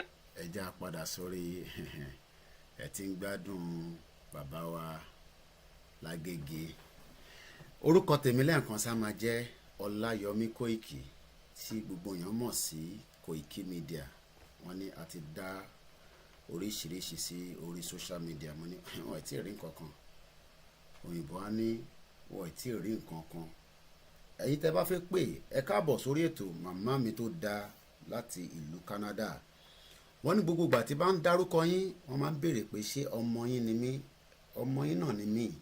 Mo lè mọ̀ pé ẹ wà kígbákígbá lẹ́yìn mi ṣé kí n dárúkọ àbí ká forúkọ lẹ̀ lálẹ́ yìí máa dárúkọ màmá náà àwọn màmá dáadáa màmá mi Yẹmí Folúkẹ́ mo fi tọ̀wọ̀tọ̀wọ̀ ni mo fi dárúkọ yín bẹ́ẹ̀ ni mo ń follow broadcast yẹn lórí other phone mi lókè mo ti sọ̀kalẹ̀ padà báyìí ó dà pé a fi sílẹ̀ báyìí fáwọn tó ń wò lórí Instagram so that kọ́ lè láǹfààní àti máa wò lórí screen gangan but mo ní láti charge fóònù yẹn nọ́mbà mi kò tí ì yí padà ṣé ń gbọ́ bàbá Lágége àwọn bàbá rere wọ́n ní kí la yé ṣé ká gbọ́ díẹ̀ sí ni àbí kí a máa bẹ́tò nìṣó mo kí gbogbo yín tẹ̀sẹ̀ ń darapọ̀ mọ́ wa Focus Nigeria ẹni tó bá ń wo Focus Nigeria ẹni tó bá careful tó bá lọ rò pé Nigeria ló ń support wàá kọ́ rí pé ó máa laná ni mo kí gbogbo àwọn pastor tó wà lórí afẹ́fẹ́ mo kí gbogbo àwọn imam tó ń fi ọkàn bá wa lọ mo kí gbogbo university lecturers tó wà ní university ní ilẹ̀ Nàìjíríà àti lágbàáyé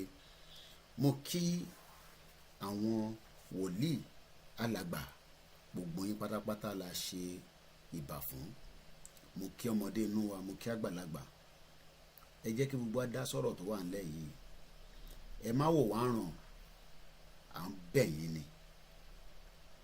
Ìjà yìí ò ń ṣe ìjà Koiki Media, kò ń ṣe ìjà Òṣàtọ́lá, kò ń ṣe ìjà Gbẹ̀du, David Hamilton, màmá wa Erelu Àbíkẹ́, Heritage Television, kò ń ṣe ìjà Citizen AY, Consign Ọmọ Yorùbá, Odùduwà TV and Radio, all their presenters, Adétòkùnbọ̀ ọmọọba, Ojásọpẹ́ Olúmídé, Ahmed Ọlálékan.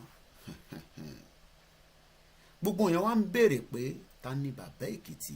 Mo ní kó lọ máa Google ẹ̀ torí ọ̀rọ̀ èmi àti bàbá Èkìtì ó ń lọ lórí afẹ́fẹ́ bíi wildfire, but àwọn èèyàn ti gbàgbé pé ẹ̀mí ń lọ lójoojúmọ́ ní location 9, location confusion.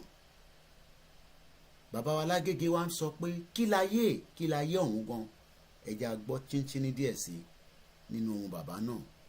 Ọlọ́run túbọ̀ bá wa tẹ́ wọn sáfẹ́fẹ́ rí. Kí láyé, kí là ń pè láyé?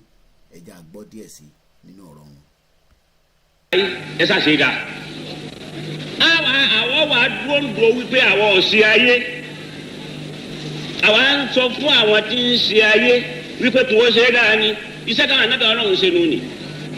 Káwọn àfa àwọn aníwáàsí kájìnà sí di ayé máyà tó bá yẹ pé àwọn anábẹ́ Ọlọ́run lájogún.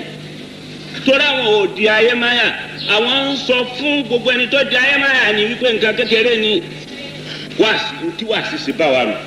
Wàásì kejì, ìpín kejì, iná lèyí tá a sọ fún gbogbo àwọn tó ń ṣe ayé, àwọn tí ń ṣèlú, á ṣe wàásì fún wọn, àwọn tí ń ṣèjọba, á ṣe wàásì fún wọn wípé ayé rẹ̀ bíi tírí, bẹ́ẹ̀ bá máa bíi tírí kan nì. Àmọ́ àwọn àtàfẹ́ wí bẹ́ẹ̀ tọ́wọ́ yẹ pé wọ́n kàrà hàn tiwa náà pọ̀ lórí ayé, kí a tún fẹ́ wí fún wọn ngbọ́ yẹ pé tiwa pọ̀ ju tiwọn lọ. Tẹ́lẹ̀ bá a tara wa jí wípé iṣẹ́ àwọn ànábì Ọlọ́run la mú lọ́wọ́ náà láti bẹ̀rẹ̀ lọ́dọ̀ ara wa. Tata ara wa jí àtẹ̀mí.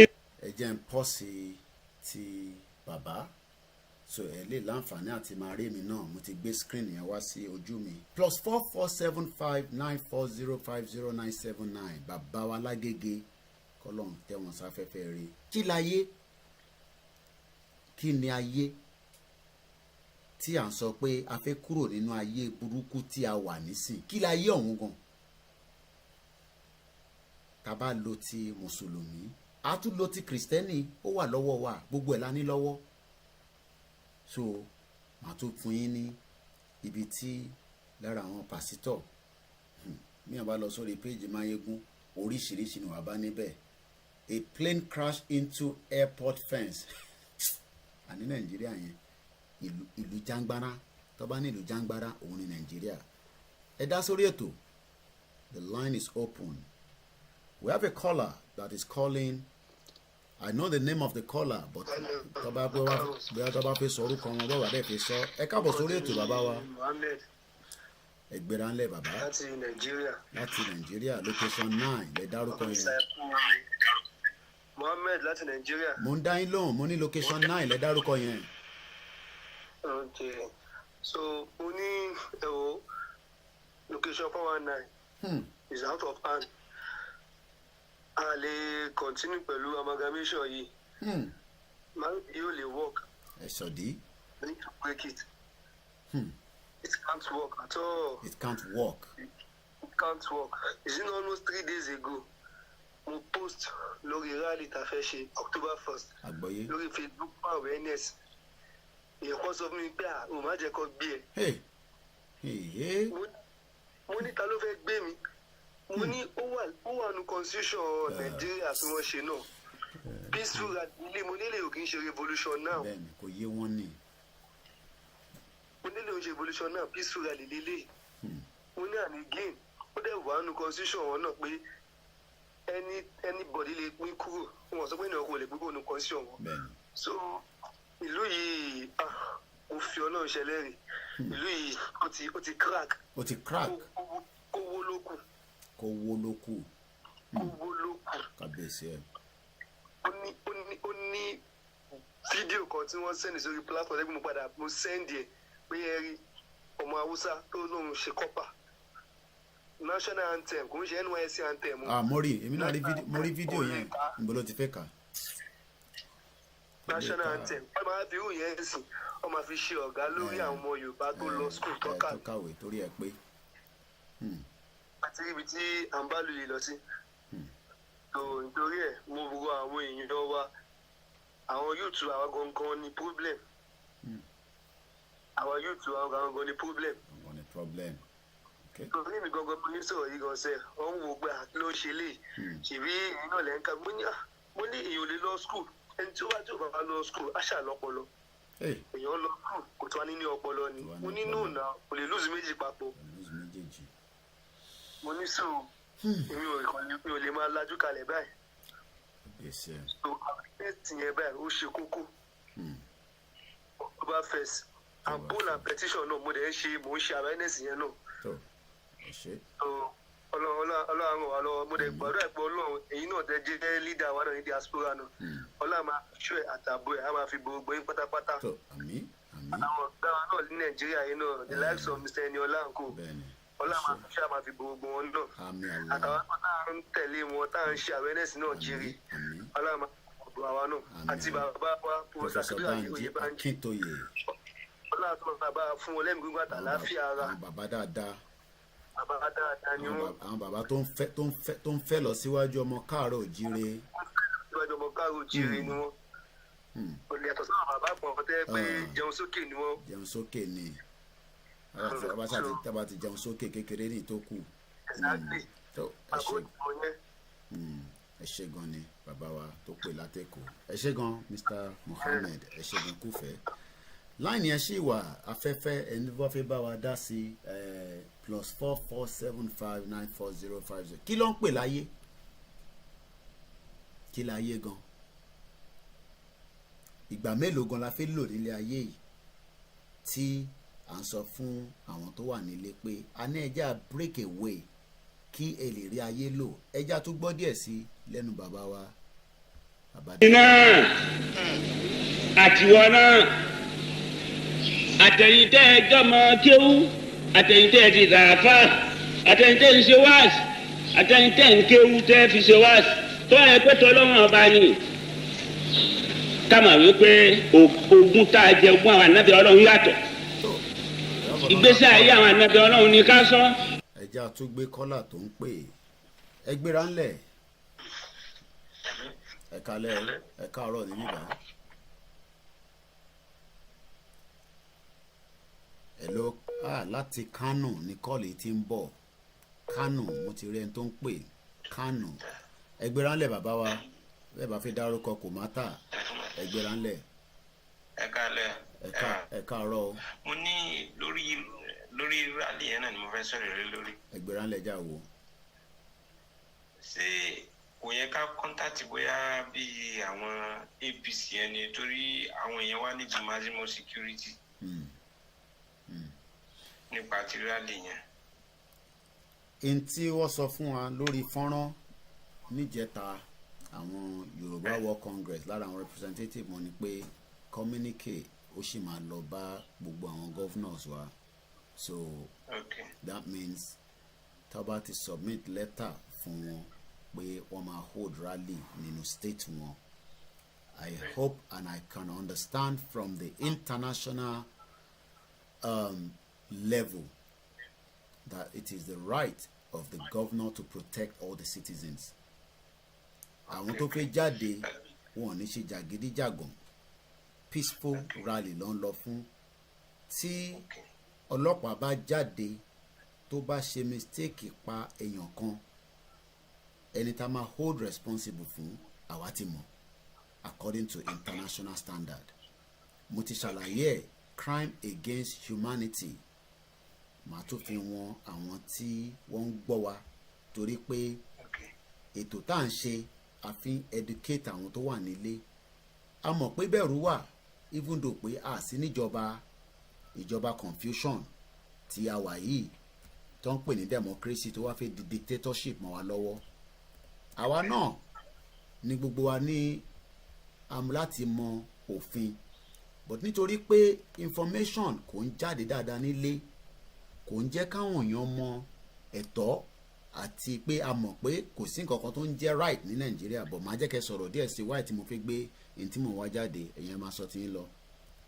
ok torí tí àwọn èèyàn ń béèrè lọ́wọ́ wa pípọ̀ nìyẹn torí ààbò ṣe kókó bẹ́ẹ̀ nípa tẹ́sán níṣẹ́ ti fọkàn mi balẹ̀ àwa náà lè mọ fọkàn àwọn èèyàn balẹ̀ ní pílàfọ́ọ̀mù wa ta ní Facebook okay. so a lè mọ fọkàn wọn balẹ̀ so a fi rí masses turn up tó bá di October 1 inshallah mo fi aṣọ yín you will hold surprise of the rally inshallah báwọn yóò sì turn up pẹ̀lú ògùn ọlọ́ they will turn up very very very well. ẹ ṣe gan ni.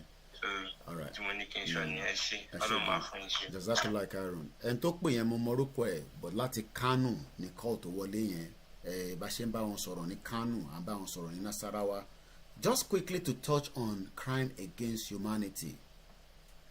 It comes in different forms and shape.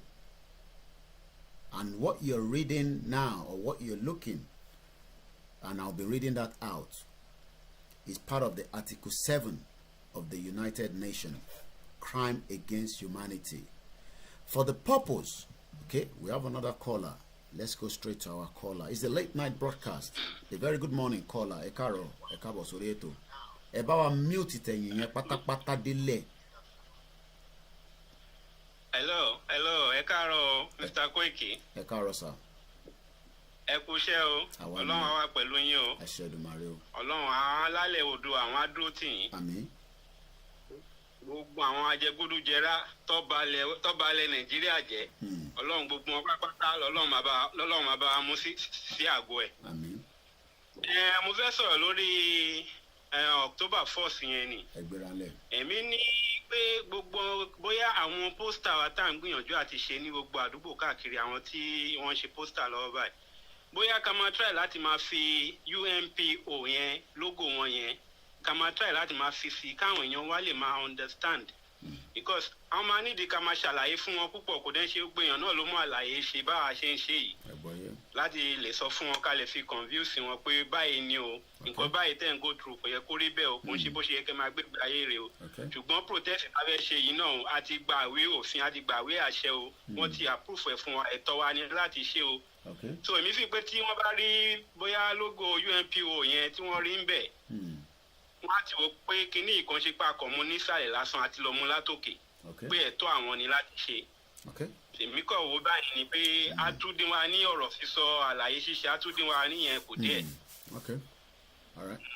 ṣe gan ni gbogbo advice náà ni bẹ́ẹ̀ ṣe ń sọ àwọn tó ń kọ sílẹ̀ wọ́n ń kọ sílẹ̀ gbogbo ẹ̀ náà la máa gbé yẹ̀wò lẹ́yọ kọ̀ọ̀kan tí a bá ti rí rally ṣe peacefully ọkàn àwọn èèyàn abalẹ̀ pé ìtagbédání no be fake no be no be genje na original ẹ ṣé gan ni ẹ ṣé gan ni. and again second one hello. ẹgbẹ́ránlẹ̀. Second one is èmi wò pé èyí tí àwọn agbára àwọn èèyàn púpọ̀ gbé láti máa tẹ a lot of kíní poster mi wò pé àwọn ibi tó wà important bí àwọn bus stop garage nǹkan yẹn àwọn ibi school ìwọ̀n bàtà bá tẹ̀ ká máa lọ lẹ́mú gbogbo àwọn ọbẹ̀ yẹn ibi tó yẹ pé àwọn crowd máa ń wà nílé máa pín fún gbogbo èèyàn púpọ̀ torí pé mélòó náà là ń ṣe ìwọ̀nba déédéé tá ń ṣe náà so mi wò pé àwọn ibi tó wà important jù táwọn crowd máa ń wà ibẹ̀ ni ká lọ máa ṣe kíni ká máa lẹ̀ mọ́ tí ó gbójú àwọn èèyàn máa rí bọ́ ṣe ń lọ bọ́ ṣe ń bọ̀. ẹ ṣé gan ni no problem. Ọlọ́run á wà pẹ̀lú yín o alálẹ̀ Oòduà á dúró tì yín o èyí tẹ́ a gbé dání yìí láì gbà bẹ̀ tẹ́lẹ̀ láì ṣe ọ̀kan láì pẹ́ ọ̀kan ló ń fún wa ní owó ọ̀kan tá à ń ṣe tọkàntọkàn tinú kan lọ́lá orí àwọn èèyàn tí à ń jẹ ní ilẹ̀ Yorùbá ilẹ̀ Oòduà a máa ṣe yanjú o a máa ṣe ní àṣeyẹ àti àṣeyẹ màá tún pè yín lẹ́yìn ètò tó rọ́ láwọn nǹkan kan tí mò ń ṣe ń bì tí mo ti ń ṣe ń bì so tó bá yá màá pè yín lẹ́yìn ètò. lágbára Ọlọ́run ẹ ṣé gan ni let's go back into this Article 7.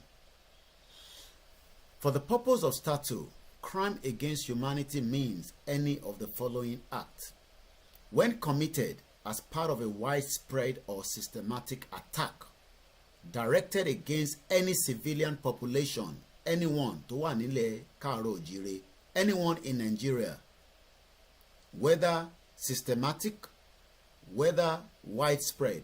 Ṣé rí gbogbo ohun tí ó bá ṣẹlẹ̀ ní October 1st, we will review everything. And I say we will review everything, regardless of whatever the outcome is. It will be part of what we will tender to the international community. Nígbà táwa bá jáde peacefully all over the world, especially in Nigeria, and we mean peacefully because we want to kó jáde. Yes, wọ́n lè jáde kó dira. Ìdíra wà lóríṣiríṣi àti ṣèkan lánàá àti wàánú àwẹ̀ lánàá láwọn tó láǹfààní àti bá wa gbà. Ara ìdíra náà ni ẹni tó bá lógùn lára kó gbé dání, kó gbé sára. Tó bá jẹ́ pé Quran lọ́bẹ̀ de kúnkúṣì ìwọ fi sára. Ní kò lo ìwọ ṣàfi kó wà lára ẹ. Pé kó má gbé nǹkan kan dání, fi yẹn sílẹ̀. Ta ló sọ pé kó má gbé nǹkan kan dání? Ìbọn, weapon ní kó má gbé dání. But ẹni tí wọ́n ṣe oògùn fún kí oògùn wà lára ẹ kó gbé dání lọ sí rally kó fi protect ara ẹ. But we will review everything. And I say we will scrutinize all. Mọ́tò òyìnbó bá ń wo fídíò tó fẹ́ mú olè tó fẹ́ mú yàn, wọ́n lè jókòó 200 ṣẹ́rí gbogbo fídíò tí mò ń ṣe tá ti ṣe up to part 98. Àwọn kan jókòó nísìn lójoojúmọ́ wọ́n ń wò, wọ́n take note. Kí ló sọ níbẹ̀, kí lọ́nà máa ṣe níbẹ̀ yẹn, ibo ló ti ń bọ̀, kí ni wọ́n digest it, because wọ́n lè rí nínú ifá títọ́dọ́ tí wọ́n kò lè confirm. Gbogbo tí mo fẹ́ ṣe orí tèmi ló wà, ẹ̀kan máa assume ni, assumption ni, nítorí pé èmi nìkan ni mo mọ ohun tí mo fẹ́ ṣe. Èmi nìkan ni mo mọ ohun tí máa ṣe pé ní hold election ní 2023. Bá lọ di ifá lójoojúmọ́ kò lè confirm fún yín. Bá pe pastor kó máa ṣàdúrà lórí mi kò lè sọ fún yín. Kí imam kó jókòó kò lè sọ fún yín. But èmi nìkan ni mo mọ ohun tí máa ṣe tí a fi ní hold election ní 2023. Because èmi nìkan ni mo ní lórí. Ìtàwọn tó kù fẹ́ ṣe mo mọ̀ tó ń sọ ìtọ́ fẹ́ ṣe. But what I would do tá a fi ní hold election, I know it. Bá confirm máa lọ wo fídíò. Kò bá jẹ́ ìtẹ́ ń circulate tó ní ìta sọ pé lórí embassy. That one na chicken change. Kúnkún ṣì ń bẹ. Ìtọ́ tá a fẹ́ ṣe mo sọ fún yín ó wà nínú abẹ́ ẹ̀kún mi. Election ni hold whether they like it or not. Let's come back to the conversation. These are the following things that will be used as crime against humanity. We will petition anybody inside Nigeria. Àwa ṣẹ́rí ẹ̀rù tó ń dábàá yín yẹn, àwa náà máa dẹ́rù bà wọ́n débi pé tó bá fẹ́ gbéra ní Nàìjíríà, Interpol gan máa dá wọn náà dúró ní níta máa bá wọn fà. Interpol á dá wọn dúró, ó lè dá governor dúró, ó lè dá senator dúró, ó lè dá anybody dúró, because we are already part of international community. So ẹni tó bá ti affect ọ̀pá, that means pé state yẹn mọ̀ nípa ẹ̀, torí pé the state to eco protect tí ó protect àwọn civilians. So let's go into it. When anybody is murdered, extermination, enslavement, deportation or forcible transfer of population, imprisonment or other severe deprivation of physical liability in violation of the fundamental rules of international law. Ẹ jẹ́ kí n highlight ibẹ̀ yẹn dáadáa. Ṣé rí bí tí mo sọ̀rọ̀ lé lórí nísìn, right, will be what we are expecting will not happen. I don't say it will happen. Tí wọ́n bá detain àwọn èèyàn wrongfully ní October 1st, it has then shown that if there is evidence that àwọn tó detain yẹn have not carried any weapon with them and they end up being detained, kò ń ṣe ọlọ́pàá tó detain wọn nìkan là ń bá dé mọ́. Governor state yẹn a máa bá fa wàhálà, commissioner ọlọ́pàá state yẹn a máa petition gbogbo wọn pátápátá going to what they now called International Criminal Court. A sọ fún wọn pé we are learned people àbáwọn fa bàbá wàhálà. So let them understand that, because àwọn tó ń lọ ṣe rally, we are telling them it must be peaceful rally. They will not carry any weapon, bí bàbá wa ṣe sọ, Professor Banji Akintoye. But wá wá jáde fún rally, ẹ wá harass wọn, ìjọba máa mọ̀ nípa ẹ̀ nìyẹn. Torí pé a ti ń sọ fáwọn èèyàn pé peaceful rally ni. And it is right of citizen of that contraction called Nigeria for that rally. Torture, gbogbo ẹni tó bá torture pátápátá. Kò dẹ̀ sẹ́ni tó máa gbé tí a ní mọ̀. There is a lot of work that we are doing that we don't have to come on air and tell you. But with the smartphone táwọn èèyàn ní will be our CCTV. We will review all the videos, whether there was a violence, whether it was not a violent, and yet people were harassed, and we would then start petition a lot of people. Rape, sexual slavery, enforced prostitution, forced pregnancy, enforced sterilization, or other form of sexual violence of comparable gravity. Persecution against any indivisible group or collective on political, racial, national, ethnic, cultural, religious, gender as defined in paragraph 3, or other grounds that are universal recognized as impermissible under the international law in connection with the act referred to in this paragraph, or any crime with the jurisdiction of the court. Òyìnbó gẹ̀ǹgẹ̀ ló wà níbẹ̀. I break it down. Nítorí pé we are not a political movement, but yes, we are a group that is already registered under the UNPO. We are not APC or PDP. If APC and PDP can hold their own rally presently in Edo and also in Ondo, there is nothing stopping the Yorubas from holding a peaceful rally on the 1st of October. Nothing can stop that. Not even anyone can stop it. Not the state governor, not the commissioner for police, not the inspector general of police, not even the federal government can stop that. Enforced disappearance of person. If we notice that people that attended the rally, all of a sudden, wọ́n náà gbéyàn kan àmọ́ ibi tó wà, ìjọba máa sọ ibi tó wà fún wa. The crime of apartheid, other inhumane act of similar character, intentionally causing great suffering or serious injury to body or mental or physical health. Anyone tí ọlọ́pàá tó bá di pé bí ó fagbó tí kò mọ̀ tó ń ṣe tó ṣèyànnà, not ọlọ́pàá yẹn nìkan mọ́, that means crime against humanity has happened.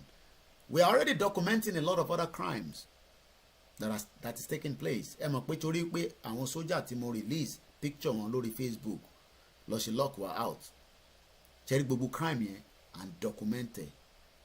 Pé kàn nílò yẹn ẹ fi yẹn sílẹ̀ ní kọ́ máa sọ kankan yìí tẹ̀ ń sọ yẹn ó ti pọ̀ jù, ẹ gbé gbogbo yẹn sínú. Láyé àtijọ́ nìyẹn ní tẹ́ máa ṣe ẹgbẹ́ ẹ jẹ́ kó máa wà nínú yín, kẹ́rù máa bà àwọn tó wà nílé kọ́ má lè ṣe nǹkan tán ní kọ́ ṣe. We must tell them that we will deal with them. The only way out is let us go out of that contraction called Nigeria. Let's quickly look into for the purpose of paragraph 1, attack directly against any civilian population means a cause of conduct involving the multiple commission of acts referred to paragraph 1 against any civilian population in Lagos, Ogun State, in Osun State, Ekiti, Ondo, Oyo, Kwara, Kogi, or any other part of the country where the Yorubas will love to hold a peaceful rally. Pursuant to or in furtherance of a state organization policy to commit such attack. Governor tó bá ti ṣe pé wọ́n attack èèyàn nínú state wọn, a sọ fún wọn pé ṣé international law la máa lò pẹ̀lú wọn. We will use international law as well on them. They cannot continue to threaten those at home like we are inside the same nasty, when that nasty man, that old man, tó pè ní Babangida, tí gbogbo àwọn military We are not in military. As in democracy, so why are people now so scared of the government? But tabak pada sórí kilaye. Gbogbo wọn máa kú náà ni. Whether they like it or not. Ẹ jẹ́ gbọ́ bàbá Lágége nǹkan dẹ̀ sí. Àwọn ànábì tó gbajúmọ̀ jù tí wọ́n níjọ jù lónìí títí lónìí mẹ́ta ni wọ́n. Ànábì Musa òun ló níjọ là ń pè ní Yahudiya. Ànábì Isa ló níjọ là ń pè ní Nasaraniya. Àwọn ará Nasariti àwọn tí wọ́n pera wọn lọ́mọ ẹ̀yìn Masihi tí wọ́n pera wọn ní Christian. Wọn jẹ́ bẹ́ẹ̀ lójú ànábì Isa lẹ́yìn ni wọ́n wá ń jẹ́ bẹ́ẹ̀. Ẹ̀sìn kẹta ní tànẹ́ Muhammad. Ǹjẹ́ ìgbésí ayé àwọn mẹ́tẹ̀ẹ̀ta yìí ǹjẹ́ wọ́n di ayé máyà bí o? Wọ́n di ayé máyà, ebi ń pa ọmọ káàárọ̀ oòjíire. Let's show you that video again. Ìyàn fi fùfú, ó fi mu, ó fi kan omi, mùtẹ̀ oríṣiríṣi ni ọ̀tẹ̀ máa ń rí nílùú yẹn. Crime against humanity will not be tolerated.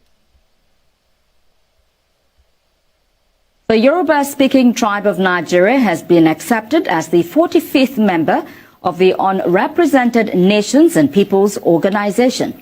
Leader of the Yoruba World Congress, Professor Banji Akintoye, says the membership represents a very important step in the collective quest of well-meaning Yoruba people to achieve the goal of dignity and self-determination. It is my great pleasure and pride to inform you that the Yoruba nation has been admitted to the membership of UNPO. UNPO means Unrepresented Nations and Peoples Organization, with its headquarters in The Hague. The UNPO has expressed their gladness to welcome the Yoruba nation as a new member of UNPO, and they are looking forward to working with us. It is important because it is a great stride, and it represents a very important step in our collective quest to achieve the goal of dignity in the country in which we live, and also to achieve the goal of self-determination for our nation. Our Yoruba nation now has a voice on the international stage via the machinery of the UNPO, which maintains a permanent presence before the United Nations and before other international agencies like the European Union, the African Union, the United States government, and the governments of various other countries across the world. And that is Professor Banji Akintoye. I know we had a missed call, but I was playing that video. Let's go back to a little bit into the crime against humanity. There's something I want to review back again. Let's go back again. Crime against humanity. Crime against humanity.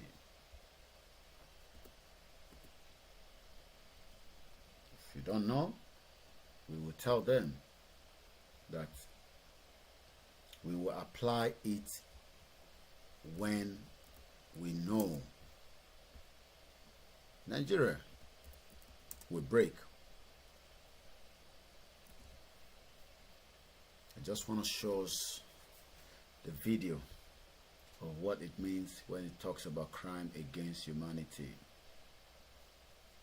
Àwọn ló tó lé fọ́n tó lé kan náà gan tó jẹ́ ìlú gẹ́ngẹ́gẹ́ngẹ́. Àwọn gan wọ́n ní ṣe crime against humanity. Okay, let me see what I can get. A reflection of I just want to see one of the video that we can use. There's a lot of crime around the world every day.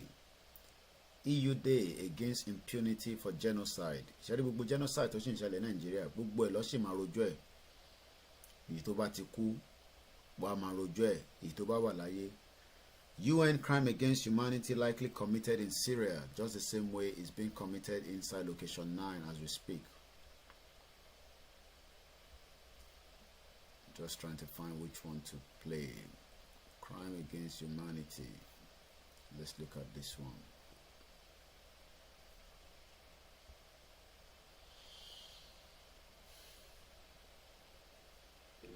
Hello, my name's Douglas Guilfoyle, and in this short recording I'd like to introduce our discussion of crimes against humanity. So we'll be going over some of this material in more detail in class or in the textbook, but one of the notable things about crimes against humanity is that the definition evolves very much through a series of instruments. So important for our purposes are the definition as found in the International Military Tribunal Charter, Control Council Law No. 10, under which the Allies conducted prosecutions in occupied Germany, and the statutes of the International Criminal Tribunal for the former Yugoslavia and the International Criminal Tribunal for Rwanda. But we'll be focusing on the crime as defined in Article 7 of the Rome Statute of the International Criminal Court and the elements of crimes. Now, one of the things that's notable is that there's significant variation in some of the overarching or chapeau requirements of each of these definitions. So it's worth noting the difference between the definition as found at customary international law and the definition as found in the various statutes.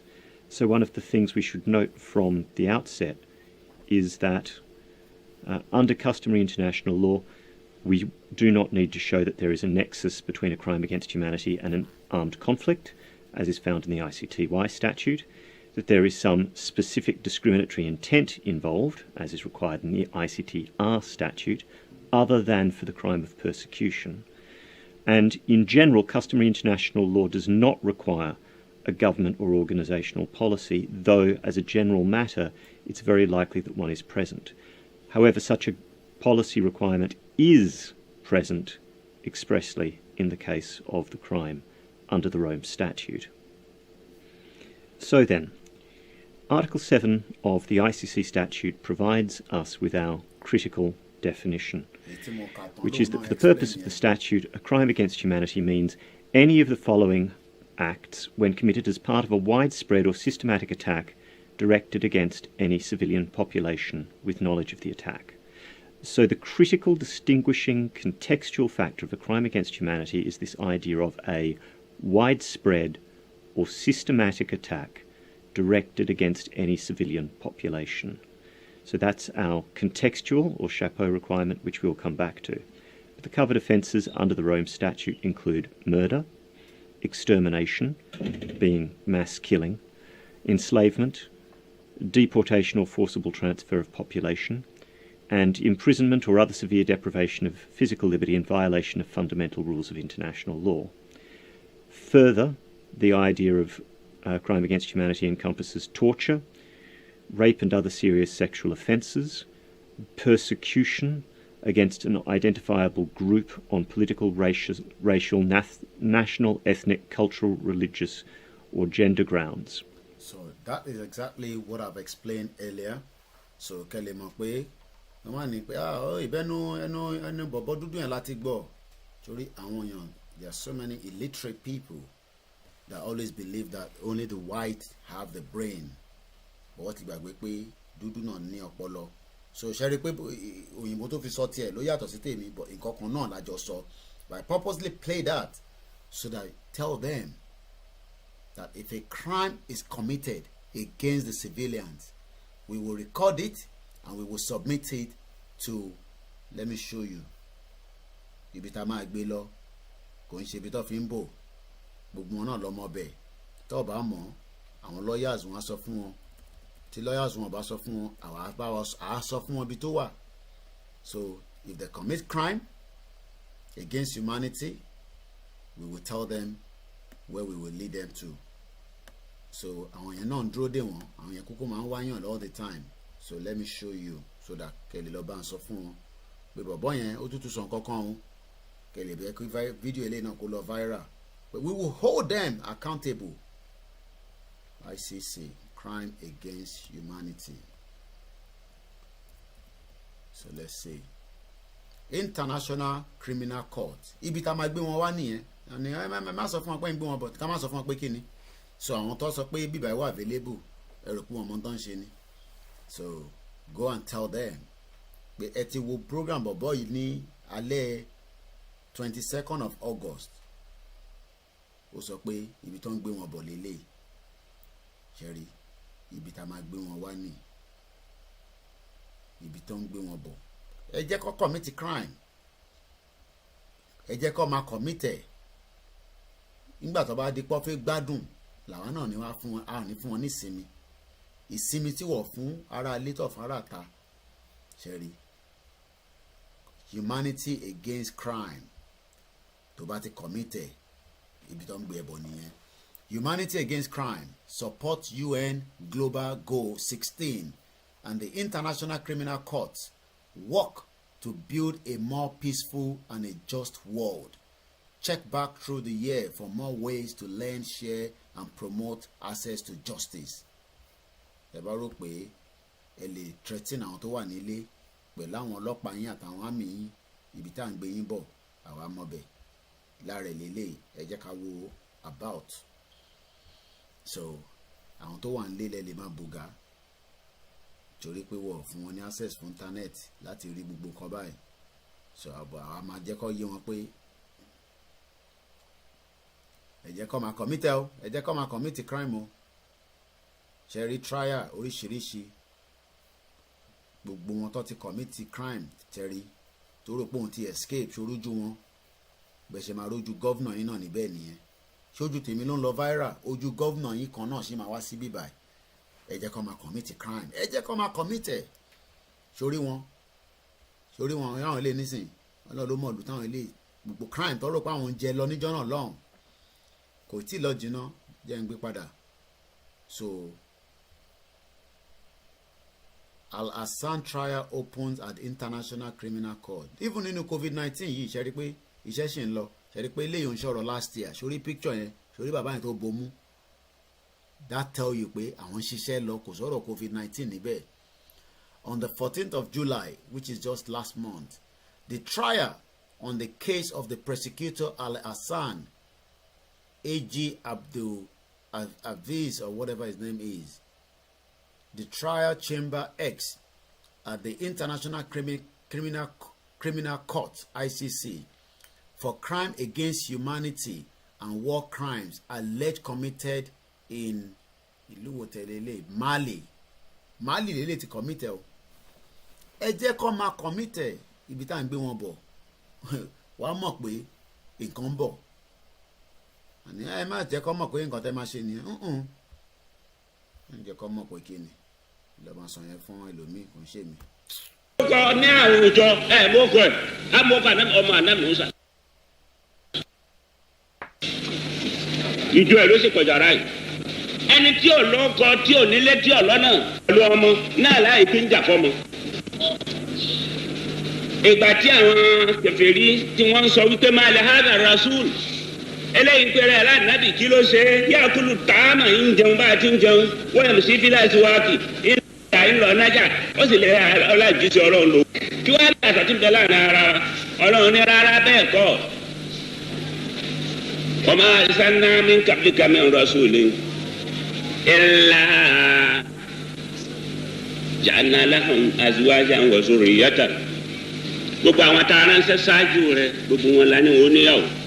Wa ma arsalna min rasulin illa la yakuluna ta'ama wa yamshi wa ma min rasulin illa la yakulu ta'ama wa yamshi la suwaki lọ́ba wo nu suratul Ahzab ń bẹ̀. Kò tiẹ̀ ètò mo fẹ́ lò ń bẹ̀ mo ti lò bílẹ̀. Àwọn ànábì ọlọ́run yọ̀ọ̀dá fún ọ pé kún ó níyàwó. Ànábì ọlọ́run yọ̀ọ̀dá fún ọ pé kún ó bímọ. Àmọ́ wọn yìí ṣe karahàn ọmọ wọn yìí ṣe karahàn àyàwó. Ànábì Muhammad níyàwó ó sì bímọ ó bímọ méje. Ọmọ méjèèjì ọkùnrin mẹ́ta obìnrin mẹ́rin. òun sì lọ́rẹ́ ọlọ́run olólùfẹ́ ọlọ́run síbẹ̀síbẹ̀ ọba rẹ̀ lé gbé gbogbo ọmọ mẹ́fẹ̀ẹ̀fà sí i ọwọ́ asẹ́kù kan ọ̀kan náà tó kún Fatima lára Fatima ló ti wá rí ọmọkùnrin Hasan Hussein kọ̀ wá torí ẹ̀ bí kankan kò fogún lẹ̀ fún Fatima kò fogún lẹ̀ fún ọmọ Hasan Hussein kò bìjà wọn kò ṣètò kankan fún wọn ó fọ̀rọ̀ wọn lẹ̀ ni ẹni àtẹlẹ́nu ni ìbò láti rí ká máa jà wípé àfọmọ́ wa àwọn àtàjà fà dábàá àfijọ́ nínú gbogbo àwọn ànábì wọ̀nyí. The same thing that a lot of people are asking. They're asking, why are you bothered about the people that are in Nigeria? Why not focus on your own family? Very wicked people, hypocrite people, evil people.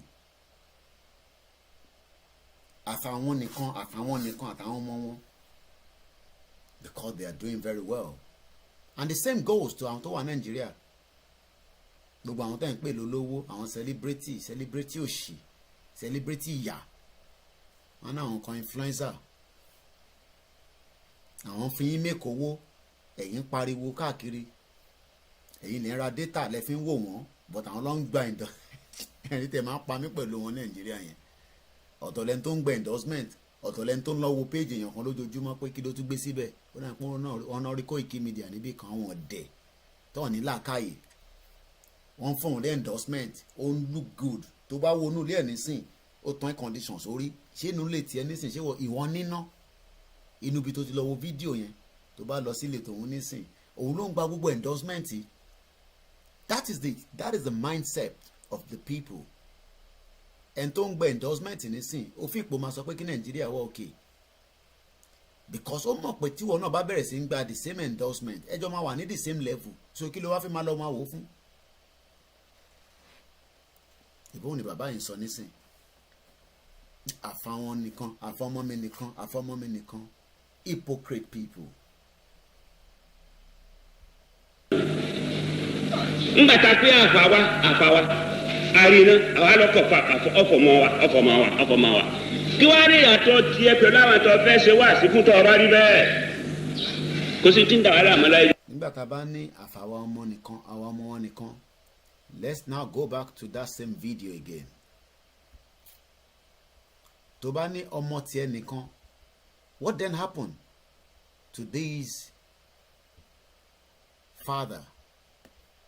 Torí pé wọ́n ní access sí medical àbí ẹ rántí pé medical tí wọ́n ní access sí nílùú òyìnbó kò ṣe gbogbo ọ̀nà lórí sí. Is Engineer Dimeji Bamidele, a retiree of Water Corporation of Oyo State. He retired in 2016 and he has since been ill. He is yet to receive his gratuity, which could turn his condition around if paid in time. He has been pestering and begging the Oyo State government to pay his gratuity to cover the expenses of his treatment, which he could not afford as of now. We hereby appeal on behalf of the family of Engineer Oladimeji Oladapo Bamidele to the Oyo State government and to any other kind-hearted and public-spirited individual or organization to assist this dying man who worked ceaselessly for 35 years and retired as a director in the Water Corporation of Oyo State. You can see for yourself what man's wickedness has done to fellow human beings.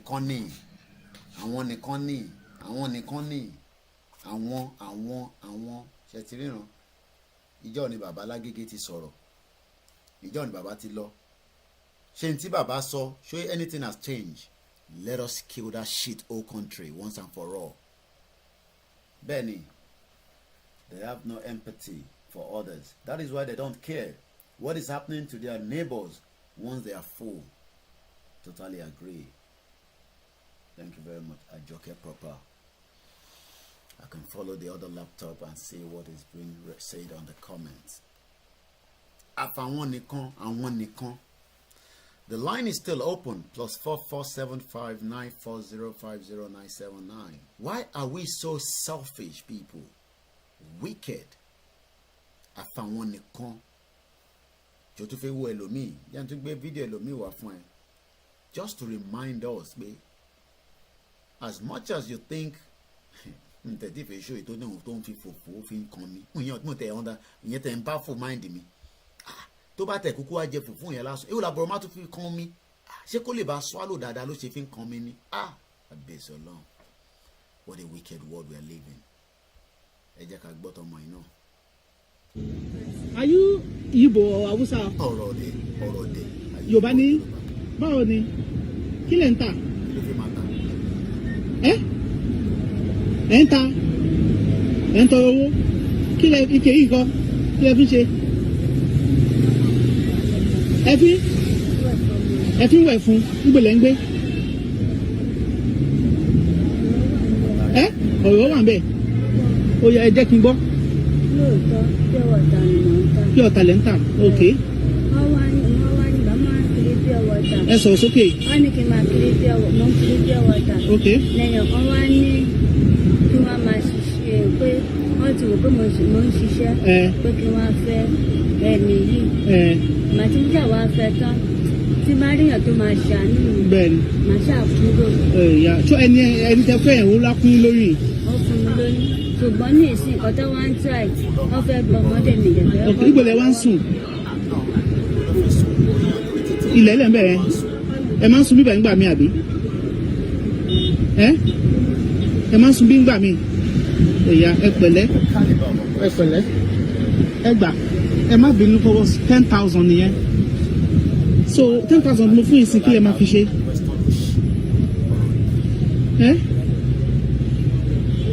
ẹ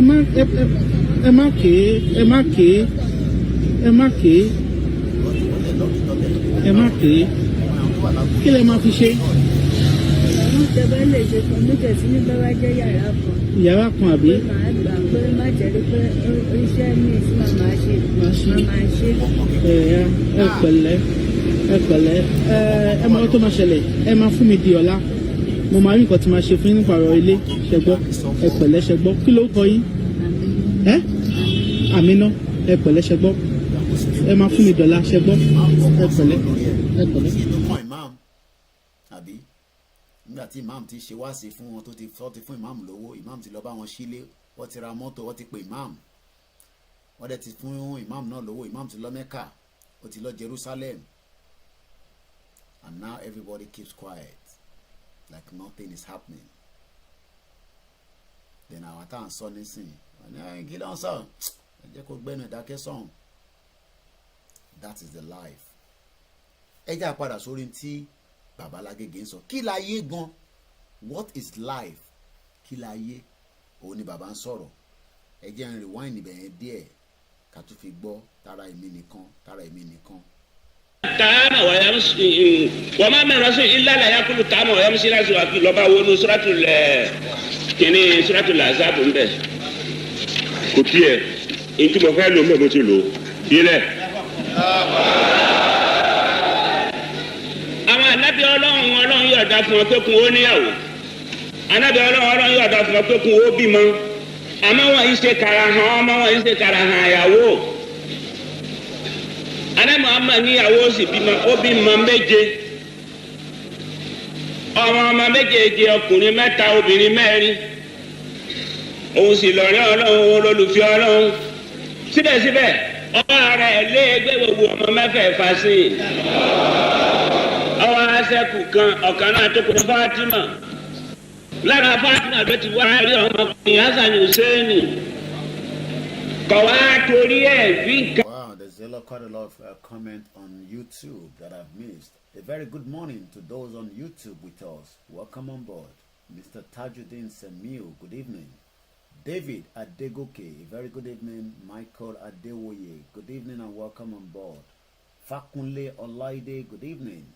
Olasukomidele says Nigerian leaders are the most useless leader in the world. They are stoned. All the people suffering is less their concern, and they make up their mind never to change. Wọ́n ní mẹ̀jẹ̀mẹ̀jẹ̀ ni wọ́n èèyàn kan tó pè wá láàárọ̀ ó ní mẹ̀jẹ̀mẹ̀jẹ̀ ni wọ́n. Let's go back to Bàbá Lágége. Mo kí gbogbo ẹni tẹ́ ṣe ń bá wa darapọ̀ mọ́ program yìí. We still have another 1 more hour. We end this broadcast just before 3 o'clock. It's called a late night broadcast. It doesn't matter how many people are watching. What matter is how many people will liberate those in Nigeria. How many people are ready? Àwọn mélòó gan ló máa dúró tọkàntọkàn tá máa fi parí níta gbé dání. Torí ẹlòmíì ọ̀rọ̀ bíi rélùwé ni tó bá dé stage kan ẹlòmíì àní ọ̀rọ̀ tẹ́ ń sọ yìí wá ti fi pọ̀ jù báyìí ó dà pé PDP ní ó máa gbówó jáde àyà kanlẹ̀. Ìyàn mélòó ló máa dúró tá máa fi gba ilẹ̀ káàrọ̀ òjìrè. Let's go back to the video. Kankan kò fogún lẹ̀ fún Fatima kò fogún lẹ̀ fún ọmọ Hasan Hussein kò bìjà wọn kò ṣètò kankan fún wọn ọ̀fọ̀rọ̀ wọn lẹ̀ ni ẹni àtẹlẹ́nu ni ìbò láti rí ká máa jà wípé àfọmọ́ wa àwọn adájà fà á tálá ti jọ nínú gbogbo àwọn ànábì wọ̀nyí ńgbà tá a pé àfàwà àrínà àwọn alọ́kọ̀ pa ọ̀fọ̀mọ́ wa kí wàá rí ìyàtọ̀ tiẹ̀ pẹ̀lú àwọn tó fẹ́ ṣe wá sí fún tọ̀ọ̀rọ̀ rí bẹ́ẹ̀ kò sí tí ń dà wá láàmú láyé jù bẹ́ẹ̀ náà àwa ọmọ wa. torí bẹ́ẹ̀ gbogbo àwa tá a kù àjòkó àwọn ànábì Ọlọ́run ni a sì gbọ́dọ̀ máa wo ìtàn wọn ká sì máa kọ́ nínú wọn lóòótọ́ àní ṣe títí kọ́dà bíi tiwọn tọrọ lọ́wọ́ ọba ti dá wọn ti dá wọn sọ àmọ́ agbọ́dọ̀ gbìyànjú walakum fi rasulillahi uswatun hasanatun liman kana yarju Allaha wal yawmal akhir wa dhakara Allaha kathira. Walakum fi rasulillahi uswatun hasanatun liman kana yarju Allaha wal yawmal akhir wa dhakara Allaha kathira. Àpèjúwe dáadáa ń bẹ fún yín lára òjíṣẹ́ Ọlọ́run kakọsẹ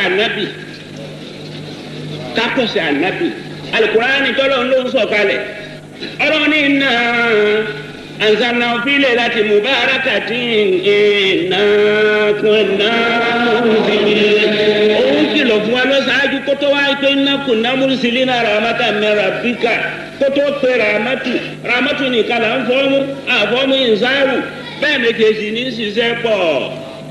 إنا أنزلناه في ليلة مباركة إنا كنا منذرين فيها يفرق كل أمر حكيم أمرا من عندنا إنا كنا مرسلين رحمة من ربك إنه هو السميع العليم. ثم أورثنا الكتاب الذين استفينا من عبادنا. When a lot of people tell you that we should just wait and see how Nigeria will work, it baffles my mind, because we have seen for years that we have selfish politicians that their children are schooling outside the country. We have the elite that their children are schooling outside Nigeria. But they're telling you to continue to have hope with Nigeria. Hope that they know will never happen. Hope tó mọ̀ pé kò lè wá láyé láéláé. Kí láyé gan? Òun ni Baba Lágége ń sọ̀rọ̀ lé lórí. Ayé tó dì mọ́wọ́ kù. Whether they like it or not. Àwọn tó láyé ó fi wá gba yéèyàn lọ́wọ́ wọn báyìí nísìnyí. Ẹlòmíì ó máa já ẹ̀mí ẹ̀ so ni. Ẹ̀mí wọn ó máa já kúrò lọ́rùn wọn ni.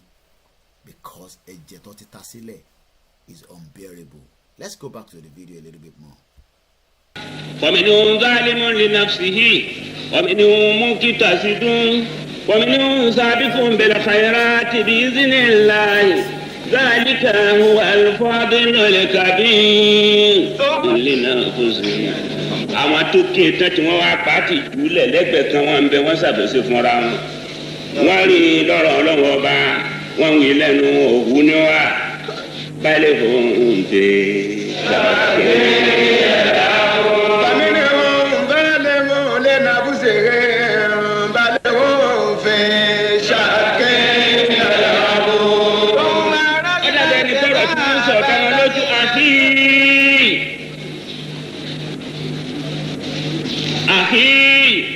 balu karibika laysa yanka ka'annaka la tazunnu limauta haqqa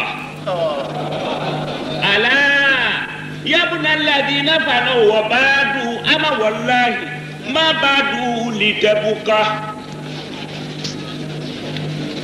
ahi afarani ahi afa àbúrò mi ahi afa ẹ̀gbọ́n mi ahi afa àtọ́jà afa mi máa bá lu kàlíbíkà kí ló sọ kan tiẹ̀ lẹ́sà yànká tí kì í máa ń dọ̀kan tí máa dọ̀ títí máa rí èso kan tiẹ̀.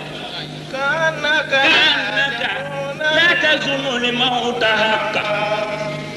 wọ́n dàbí ẹni kó àgbà pé ikú òótọ́ ni fún ọba gbọ́pẹ́ nìkan kó kú mu ni ìwọ ò ní kú. Jẹ́nbíọ́ yá wí fún mi tẹ́tí ọgbọ́ yábùnà ọmọ taniwọ́ yábùnà làdí iná fàánà wà bá bí. ìbí nǹkan tó ti ń sọ náà nìyẹn pé ta tó lè lè ọmọ ta lè lè kẹ níbo lè lè ti jábọ́ n tó ń sọ yìí ọmọ ta ni bọ̀wọ́ ti gbàgbé pé iṣẹ́ ta bá ń rányàn la máa jẹ́ and we are not afraid or scared of anybody. I don't know about you, but me, I am not scared of any jack shit body. I don't know about you. I am not afraid of anyone, not any single soul. Ẹ̀mí tó máa lọ, ẹ̀mí tó wà lára èèyàn tó máa lọ, ìyẹn la máa bẹ̀rù. I am not. Ẹ̀rù lè máa bẹ̀yìn. Torí pé ẹlòmíì ò mọ tí ó gbé ẹni tẹ̀ ń pa mí ẹlòmíì gbé bible dání ó gbé quran dání ó tún bẹ̀rù ọmọ ìdá ènìyàn you are scared ọ̀rọ̀ yẹn mà ti wúwo ju àmọ́ mà sọ̀rọ̀ ẹ̀ mọ́ they are worried they are scared they are náà fi fọ́ nàìjíríà ó ń bẹ lòmíì lẹ́rù nísìn but go and tell them the option is on the table. We have those that are negotiating on our behalf, not just Yoruba World Congress. There are different groups that are loyal. Again, log video conti was sent this in me. I think it was a very hot one today on was it on Heritage? There was a program in Bonivawa. I think it's on YouTube. So mo ní láti lọ wo ó ń gbóná yẹrùkú ní ẹ jẹ́ n lọ wá page yẹn jáde lórí YouTube. Mo sọ fún yín sẹ́ pé we will bring different things onto the screen. Ẹ jẹ́ n lọ gbélé jáde tó bá ní ó ń gbóná ó ń yẹrùkú òun lọ̀rọ̀ tèmi nígbà tí mo gbọ́ mo ní ẹ jẹ́ ká kọ́kọ́ play kí gbogbo àjọ gbọ́. Oga nǹkan bẹ. So what I will do is while this one is rolling mama play baba lọ nísàlẹ̀. ọmọ àwọn tó kú ni ọ. wallahi mo tún ṣépè fún ọ mo tún ṣépè máa bá dùn lìtẹ̀bùkà wọn ò kú nítorí kí wọn mọ̀ kú mọ́. الذين فنوا وبعدوا أما والله ما بعدوا لتبقى أتأمرون الناس بالبر وتنسون أنفسكم أنتم كوكاين أنتم كوكاين àárí ìbẹ̀rù Ọlọ́run lára wọn náà nínú iṣẹ́ rẹ nínú ìṣe rẹ nínú ìwà rẹ kò sí jọ̀rọ̀ Ọlọ́run bẹ́ẹ̀ ìwọ kọ́ wí kọ́ ń bẹ̀rù Ọlọ́run àwọn èèyàn ní ọmọ kọ́ ń bẹ̀rù Ọlọ́run lọ ìwọ kọ́ òòyà rẹ. La Ọlọ́run ló sì ròyìn láti sákú àwọn fún sàkú kó ara mi máa ní gbà. ìṣẹ̀lẹ̀ yẹn n tètè gbé lọ sọ́wọ́ ẹ̀yìn pátápátá that's fine anyway àti mute. We're gonna stop that one and let's go to another video. It was very hot this afternoon fáwọn tó bá ti wo program yẹn but because I was so busy and you know. We have so many things that we are doing simultaneously and sometimes it's very difficult to catch up with everything. But I missed the video but àwọn tó nífẹ̀ẹ́ mi wọ́n ti bá mi cut ibi tí wọ́n fi pé ó yẹ ká lè gbọ́ and we're gonna play that now. Gbogbo ade la máa gbádùn ẹ̀. And tó bá ti gbọ́ tẹ́lẹ̀, you will have opportunity. We still have about 45 minutes. Mo pe kò tí sùn gbogbo ẹ̀yin tẹ́jọ́ ń wò mí. Yes, Joy Gold, Nigeria is dead. Ogundele Michael, Ọlọ́run fúnra rẹ̀ ti fọ Nigeria. Bẹ́ẹ̀ ni, Nigeria is dead already. Ṣé rí fídíò tí mo fẹ́ play yìí? Ẹ jẹ́ lọ wá nǹkan fìdílé dáadáa kẹ́ má lọ ṣubú torí pé ọ̀rọ̀ kókó ń bẹ nínú ẹ̀. So let me enlarge the screen and prepare us for this video. This video that I'm about to play was part of the interview that was here yesterday. It's 18 minutes 45 seconds. I will try to allow the video to roll as much as possible, but I will talk in between that. Ó dà ń pé Afeez náà gbọ́ fídíò yẹn o. Ìwọ ṣe wá ń sáré Afeez ní very hot between Oshoba and Baba Adebanjo. Kí ló jẹ́ tó tètè sọ̀rọ̀ náà? Ó ní agbára lọ pé fídíò yẹn. Kódà gbà tèmi gan gbọ́ mo mọ̀ pé nǹkan kì í síbẹ̀ ní tèmi fi máa rí nìyẹn. Ṣé rí gbogbo àwọn bàbá yẹn gbogbo wọn pátápátá àní kọ́ máa jáde ká máa gbóhùn wọn. Ṣé rí gbogbo statement on release yẹn kò lè work ní 21st century. Somebody release a statement. No. We want to see them on the video. Kọ́ wá sọ tẹnu wọn ká mọ̀ who is with us, who is against us. Let's roll that video and enjoy it together. The way we started, you are not going the way I'm out. What have you done? You are knowledgeable enough to do all that. You are doing things the way I'm doing the work under. I'm doing the work under. They cannot do it. When I say I don't want to say many things, because. A ní call kan tó ń bọ̀ ẹ jẹ́ gbé call yẹn náà. Okay, ó ti lọ. No, sure, but just be pretending. It is this type of thing. You people don't know that they are deceiving us. He and Tinubu are only using the Yoruba land to bargain for their position. I am saying it openly. And if you pray me too much, I mention these things. Sherry, let me let it roll. Daddy, what tell me, sir? Daddy, what tell me, sir? Now you ask me the question with the people. How do you get out? Yes, sir. Beg you, sir. Tinubu use the platform of Afenifere to get into office. You know what he did all that? This is not the way to do it. And he now got out, by the time, Joe by saying, this one has broken away. Who has broken away? I can tell you has broken away. As far as I'm concerned, it's not very. All this, Olori, this is one of them. I'm telling you, when people say Yorubas are divided, they are not. It is those who are sold out of Yoruba that say we don't follow them. Why did he and Tinubu, why did they break out from the Afenifere? Because you are doing things that Allah will not do.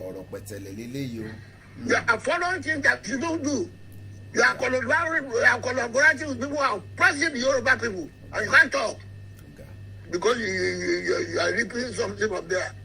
That is the question. Don't whether you are that's not my business. I am saying you are not doing what Allah said down. An example is, if indeed you say you are in an organization not compatible, will Allah do that? When the NPC asked us to come and form national government, you know about that? And Allah said on what basis? And the basis of the quarrel between Allah and Akintola today is because Akintola wants us to join the NPC. And Allah said that we haven't got the same program. If we have 10 programs, even if it's 5 programs that they have, I can join them. I can't do. That is what you inherit. That is what you never followed. Daddy.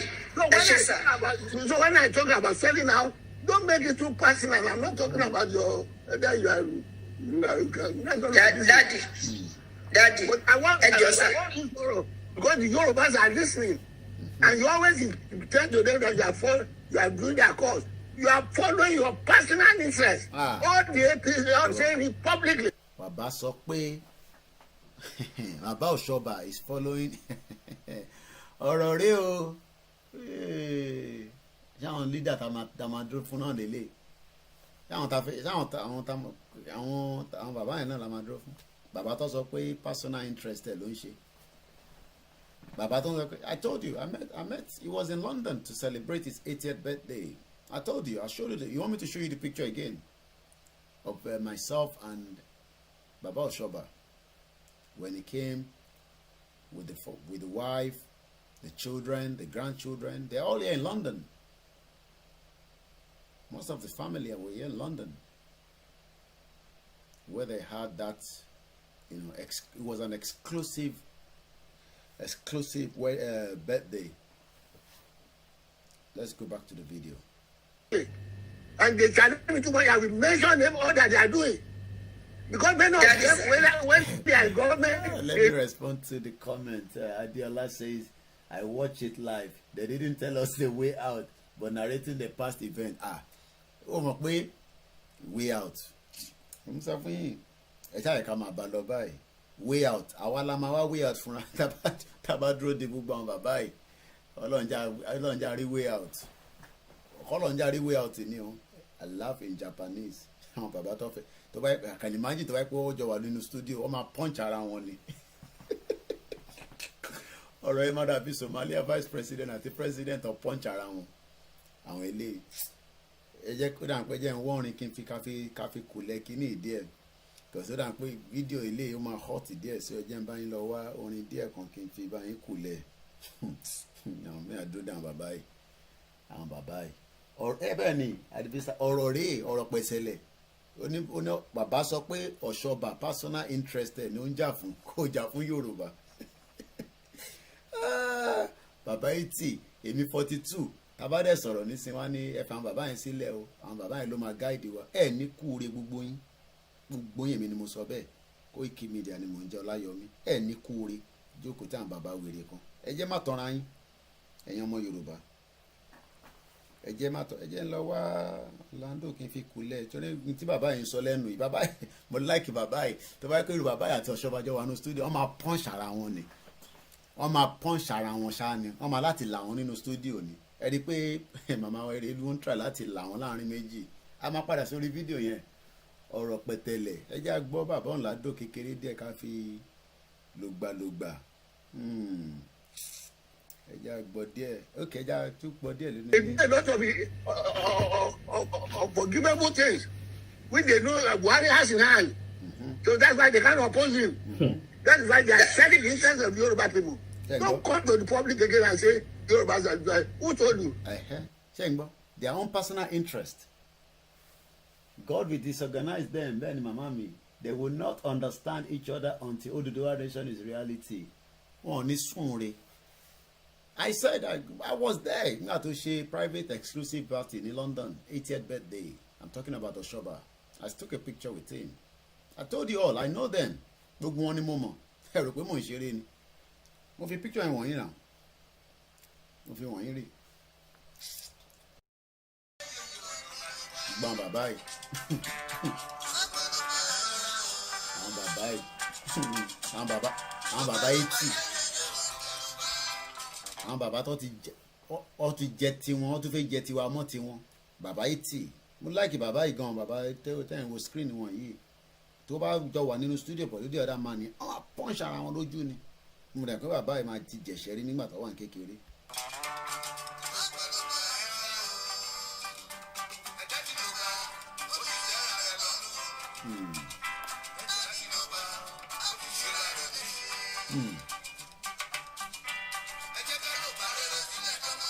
Ẹ jẹ́ ká lògbà rere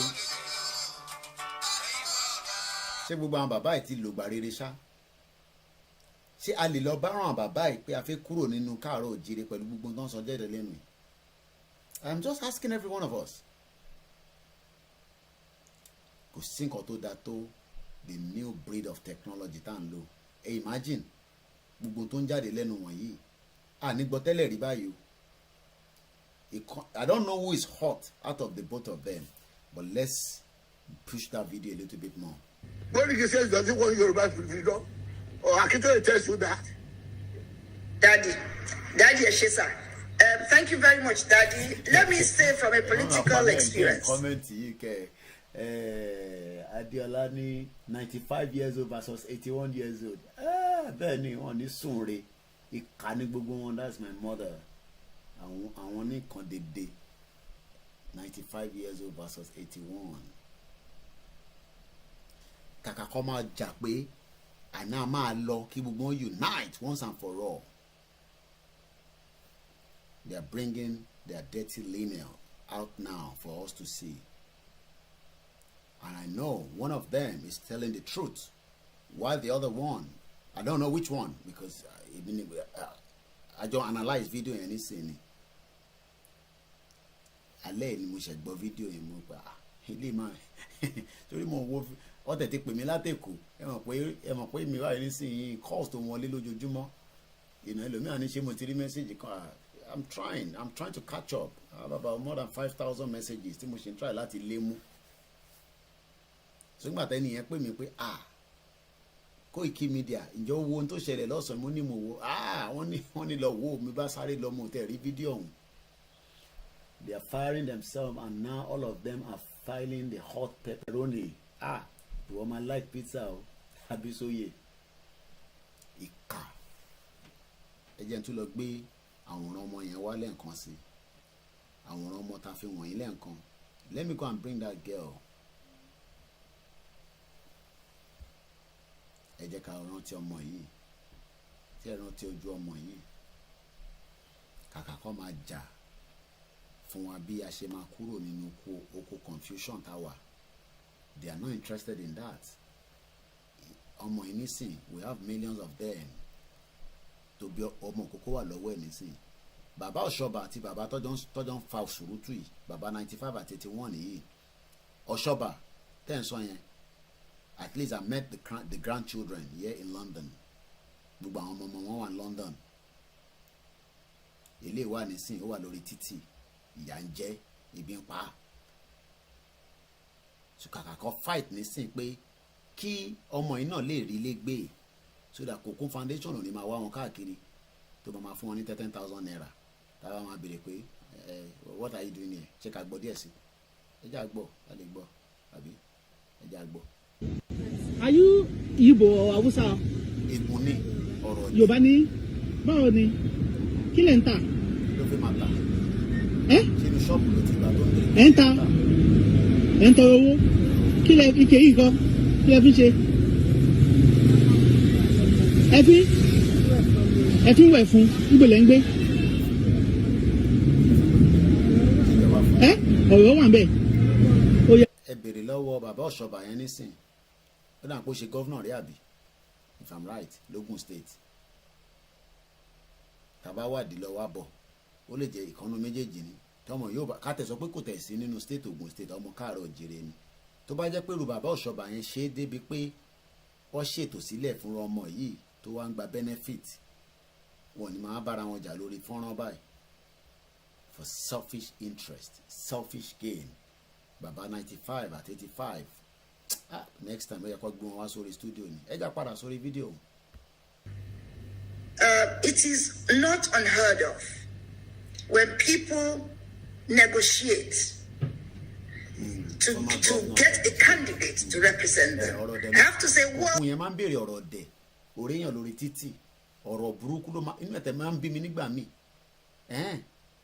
kí lẹ̀ ń ṣe ní bíbá ó ń gúnyán ni ọ̀rọ̀ rúnrún èèyàn jókòó sórí títì báyìí tó bá yẹn pé òun kò ó mọ̀ but because ó ní di fídíò yẹn láti gbé sórí Instagram ẹ̀ àtàwọn àwọn dọ́nà ẹ̀ tó ń fún lówó tí a mọ àwọn tó ń fún lówó gbogbo Nàìjíríà a máa break ẹ̀ gbogbo yín pátápátá tẹ̀ ń jẹ mùlá nínú ẹ̀ nítorí ṣe mọ̀ ní kò dáa but ìyẹn kọ́ ló máa help condition ọmọ yìí torí pé wọ́n pọ̀ bẹ́ẹ̀ ṣèbí torí orílẹ̀ ni àwọn tó wà lábúlé ńkọ́ ta ló ràn wọ́n lọ́wọ́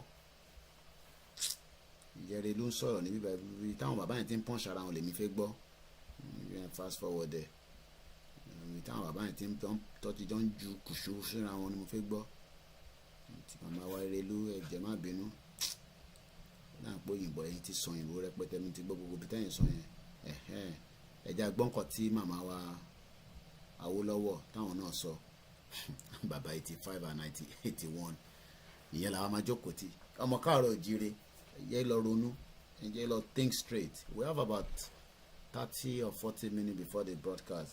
Project of seeking to bring to the attention of Yorubas that misunderstand. Bó ṣe dárúkọ Tolúlọpẹ́ ẹ̀jẹ̀ ń lọ fa fídíò ẹ̀ jáde nígbàgbé ẹ̀ láíláí ó wà lẹ́yìn mi èmi ti sọ di immortal mi bó ṣe wà yẹn àbí òyìnbó ló máa ń pè Tolúlọpẹ́ Àròtilẹ̀ ọmọ 24 years old òun tẹ̀tù ṣe ìbílẹ̀ tẹ̀ bímọ ọ̀bí wọ́n tẹ̀ rélé Tolúlọpẹ́ tẹ̀ rọmọ bí kàbíyèsí Ọlọ́run ìlú burúkú ìlú òṣì adẹ̀sẹ̀rẹ̀ àwọn pásítọ̀ kan àti ìmáàmù kan ní kẹ́ ẹ máa ṣàdúrà fún Nàìjíríà o Tolúlọpẹ́ wọn ló ti pé 1 month lẹ́nìí kábíyèsí Ọlọ́run ti lọ bẹ́ẹ̀ dìgbà dìgbére kábíyèsí ẹ̀ Tolúlọpẹ́ 24 years old now ẹ wo Tolúlọpẹ́ nísìn àti ìtẹ́ káwọn àwọn bàbá tó ń bára wọn jà lórí fídíò they don't care tí ẹ kọ́ máa sọ pé Tolúlọpẹ́ tó tẹ̀ pa yẹn a máa kúrò nínú Nàìjíríà burúkú yìí ni they are fighting. The lady and the child watching movie and dancing gẹ̀lẹ̀dẹ̀ àní fọkùn yẹn máa ń béèrè ọ̀rọ̀ burúkú baba Adébánjọ nailed the fact but to me these babas are operating in analog section because they still believe in restructuring on the work is too late. Tolúlọpẹ́ ṣìbélè tẹ̀sí wà láyé yá kòkùn bí wọ́n ti gba yàrá kan fún nísìn àwọn tó ń fún kòkùn lówó á sọ mo ti fún ní yàrá o mo ti fún yàrá o àwọn èèyàn tó kówó lé lọ́wọ́ ṣerú life àfi máa live nìyẹn ṣerú life àfi máa live nìyẹn ta ló ń fún lára wọn. ẹ jẹ́ àpadà sórí nọ́mbà àwọn bàbá yẹn torí àpò yẹn ló ń hot lọ́wọ́lọ́wọ́ báyìí. Standards leads to conflict, and unresolved conflicts cannot become a reality until we forgive ourselves, Papa. And let's forgive gbogbo àwọn tí ẹni wọ́n sold out iṣẹ́ wọ́n ṣe aláti dáríjì wọn aláti dáríjì wọn. Mo dáríjì wọn mo dáríjì ara wọn ni o mo dáríjì wọn ò dáríjì ara wọn. Ẹ má bínú dájì. ṣé ń gbọ́ àwọn bàbá àgbàlagbà tọ́dún grandchildren only at least I saw the grandchildren on that day of his birthday. They should be worried about this girl. Gbogbo worry wọn ní sìn lórí ọmọ ìbá ṣe máa kúrò nínú oko ẹrú Nàìjíríà. Ìkan selfish interest, ìkan sọ̀rọ̀ restructuring, ọ̀ṣà ń sọ gbogbo jábàjábà jóbojóbo ẹ̀já gbọ́ díẹ̀ sí. I reject it. Ẹ má bínú because I won't know. Ẹ jẹ́ kémi dá sí o. Ẹ jẹ́ kémi dá sí o. Your Excellency. Your Excellency. wo lágo mélòó. So that you shall not be judged. Your Excellency. Excellency yàrí o. You shall also be judged. Shall also be judged. Your Excellency. Thank you. Ẹ wo ọ̀run yàbọ̀ lọ́rọ̀ ilẹ̀ Yorùbá. Ó ti yàbọ̀ ó máa fọ́. Kì í ṣọ̀rọ̀ ẹnìkan. Ibi tá a gbé wà yìí ibi tó jẹ́ wípé ká ní pàpà wà láyé inú wọn ò ní dùn rárá òun ni. àwọn ọmọ létí ajá kì í. kò sẹ́ni kankan ló wá none of us will argue that the Yoruba nation is hurting right now. ó ń gbóná. and therefore we should do what Chief Awolowo would do, and that is to put aside all hurt, to put aside all gbogbo nǹkan tá a bá. àwọn bàbá yàn fẹ́ fi màmá yín lẹ́kàn sọ àwọn bàbá yàn rẹ́dì àwọn bàbá ìkà tó bá jẹ́ pé àwọn bàbá yẹn dání gbogbo wọn máa jáde ní October 1st pẹ̀lú wa ẹ ò ní jáde gbogbo àwọn bàbá burúkú yẹn wọn ní kó máa bù wọn ẹ fi wọn sílẹ̀ Koiki Media máa sọ̀rọ̀ sáwọn bàbá yẹn máa fún ẹ ní kó lórí wọn ní bàbá ẹ ọmọ bàbá tó bí mi báwo àwọn bàbá tó ọmọ kan ló gbọ́mọ sí yẹn wá ń béèrè Yíbò ní àbí Yorùbá gẹ̀lẹ̀dẹ́ ni ọ̀rọ̀ ọ̀dẹ̀ kí lè ń ṣe níbẹ̀ yẹn kí lè èèyàn lè jókòó sórí títì kí ló fẹ́ máa ṣe níbẹ̀ ṣé tó bá wọ òkè tó wà nínú ilé ẹ̀ tó ń fún ní child benefit bó ṣe ń fáwọn ọmọ yín náà ní UK tí wọ́n sọ pé wọ́n Nàìjíríà ò ní kúure ìwọ tó ń sọ pé wọ́n Nàìjíríà wicked people hypocrite ẹja gbọ́n kan tí màmá wa lọ́wọ́ ń sọ jàre. láti fi ṣera wa in order to salvage the Yoruba nation ẹ̀yin méjèèjì lẹ jù mí lọ ẹ̀dẹ̀ wà nù politics ju èmi lọ politics wo lèmi ṣe ṣùgbọ́n ẹ rántí wípé nígbà tí pàpà jáde ní prison aṣíwájú of Yorùbá land tán jẹ yẹn was by acclamation kì í ṣe pé àwọn ọba kankan náà fi wọ́n jẹ it was all the Yoruba leaders of thought at a meeting that was convened by General Adeyinka Adebayo, who was then the governor of Western Region. Tí n bá rántí dáadáa, tí n bá wrong ẹjọ́ correct mi, ó dàbí ẹni pé àwọn Chief Akinjide náà propose idea yẹn ń jọ náà lọ́hùn-ún. Ipe Papa ni kó jẹ́ aṣíwájú pé he should now be called Aṣíwájú of Yoruba land. Papa first of all rejected it at that meeting, from the minutes of the meeting, but wọ́n prevail lé wọn lórí. What I'm trying to say ni pé when the Yoruba nation was facing a threat, they were able to come together and choose a leader, a credible leader that they knew would take them through that trying period. Wọ́n papọ̀. Èmi rò pé irú àsìkò yẹn la wà yìí o. Láti papọ̀. Ẹ jẹ́ ká gbàgbé gbogbo nǹkan tó ti ṣẹlẹ̀ sẹ́yìn. Ẹ jọ sà, Uncle Chief Adébánjọ. Ẹ jọ ń ṣe ni mo bẹ̀ yín gidigidi. Mo máa bẹ̀ yín o. Mo mọ̀ pé ẹ ń bínú. Ẹ ti bínú gan. Ṣùgbọ́n ibi tá a gbé dé yìí Ọlọ́run á fún yín lẹ́mìí gígùn o ẹ̀mí yín á gùn ẹ pẹ́ ń bẹ̀ ṣùgbọ́n àdúrà náà ṣáà ní pé ẹni tí tó kẹlẹ́yìn má ṣáájú àdúrà tèmi ní pé ìgbà tẹ bá rí àwọn pàpà lọ́hùn kẹ lè sọ wípé ẹ ṣe àtúnṣe Chief Ọ̀ṣọ́bà ti sọ publicly lénìí yí pé tó bá pe àwọn á wá èmi fẹ́ dì wọ́n mú sí yẹn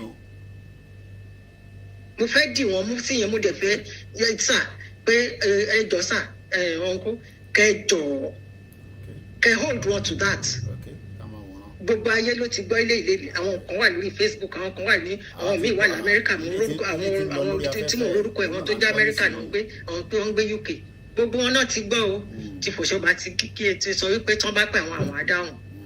He is the one in that party. Wọ́n lè ti má dáhùn tẹ́lẹ̀ but àwọn náà wà ìyẹn mo rò pé ìyẹn ni Erelu ṣe ń sọ pé àwọn ni kí wọ́n ní ọ̀rọ̀ yìí dálé lórí because you are the insider ẹ̀yin lè jẹ́ kó ṣeé ṣe. Ipe kan pé àwọn èèyàn wọ̀nyí pé ntí yóò bá ń wò lọ́ọ̀kan yìí ẹ jọ̀ọ́ ẹ̀bẹ̀ làwa ń bẹ̀ yín o torí ẹ̀yin lè ṣe between ẹ̀yin àti Papa Adébánjọ ẹ̀yin lè ṣe o kẹ́pẹ́ àwọn tí ẹ lè pè nínú APC I remember before the national conference nígbà tí Dr. Okoromu Senator Okoromu he wanted to see Aṣíwájú ó ń ṣe consultations káàkiri ńgbà yẹn and he asked me to go along with them bàtà adébẹ̀ of course Aṣíwájú Tinubu was not in favour. Adebet ńjọ́ náà mi ní sọ reason tá a ṣe bẹ́ẹ̀.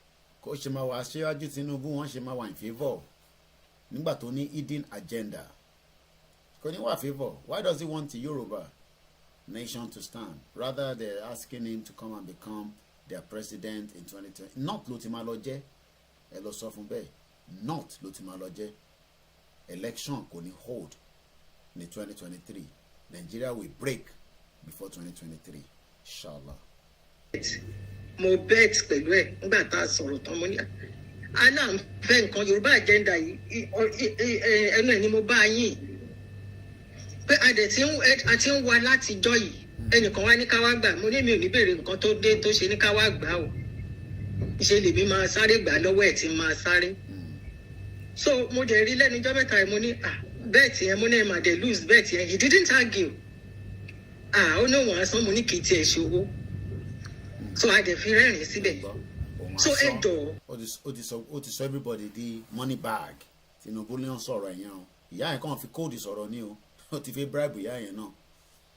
Imagine a man of his caliber, selfish, self-centered, wicked. Ó ti fẹ́ kájọ màmá yẹn. Ìṣe ni mo bẹ̀ yín báyìí nísìn. Nǹkan tí ẹ lè ṣe, tẹ bá lè ṣe láti jẹ́ kí gbogbo Yorùbá kájọ fèsì tó ń wò wá lọ́ọ̀kan yìí. Àfi tó bá jẹ́ pé mi rò pé ẹnìkan kan máa sọ pé gbogbo nǹkan ń lọ déédéé bó ṣe wà ní ìsìn. On the spiritual realm, Nigeria is gone. And gbogbo àwa tá a wà lẹ́yìn irú ẹ̀yìn yìí náà ń wò wájú.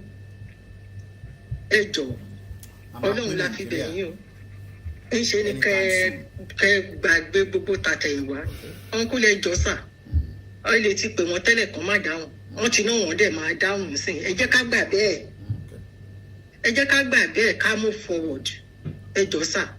Nǹkan tí mo fẹ́ sọ ń sìn nìyẹn. Ẹ má jẹ́ ká fi tàtẹ̀yìnwá ká fi bà èyí tó wà níwájú yìí ká fi bàjẹ́. There's a lot to be done. A lot to be done. A lot to be done. Tẹ́lẹ̀tẹ́lẹ̀ Yorùbá ló máa ń dictate pace ní Nàìjíríà yìí. Kí ló dé wàá dé? Ẹ jọ̀ọ́ sà. Nǹkan tí mo fẹ́ sọ ń sìn nìyẹn. So, ladies and gentlemen, Papa Awolowo has just spoken. Wọ́n ní bíná bá kú àfẹ́rúbojú, wọ́n fọ tọ́gẹ̀dẹ̀ bá kú àfọmọ rẹ̀ rọ́pò ní agbára Ọlọ́run àti Papa Adébánjọ àti Papa Ọ̀ṣọ́bà àti mi àti gbogbo ẹ̀yin olùgbọ́ mi pátápátá. Ẹ̀yin náà ríru Dr. Dosùnmọ́ Awólọ́wọ̀ yìí tó máa gbẹ̀yìn yín o. Àríbẹ̀ fún gbogbo yín, àríbẹ̀ fẹ́mi náà. Kódà mo ń wojú yèyé omi fẹ́ máa bọ́ lójú wọn sá. Àwọn tó ń gbọ́rọ̀ yìí ẹ lè jẹ́ kó béèrè kankan lọ́wọ́ wá gbàdá wà bí. Dádì ẹ sì mọ bí tí mò ń gbọ́rọ̀ yìí lọ. Dádì ṣẹ́rí ẹjọ́ sá mo bẹ̀ yín ṣẹ́rí àwọn èèyàn mi mo rò pé mo wọ́n díẹ̀ ṣẹ́rí bí tí ńgbà tí mo pè yín wọ́n ní bá a ṣe fẹ́ orí bẹ́ẹ̀ náà lórí èmi la ò ní yọ̀ sí èmi la ò ní yọ̀ sí bí n ṣe fẹ́ orí. Jẹ́ nǹkan kọ́mẹ́ǹtì díẹ̀ màmá mi Ọmọlára Sunshine àwọn màmá tó dáa fi tọ̀wọ̀tọ̀wọ̀ porúkọ yín. Ẹ má má jẹ́ káwọn bàbá yẹn lọ pàdé ara wọn àwọn lọ máa punch ara wọn àwọn grandchildren àwọn lọ máa làjà.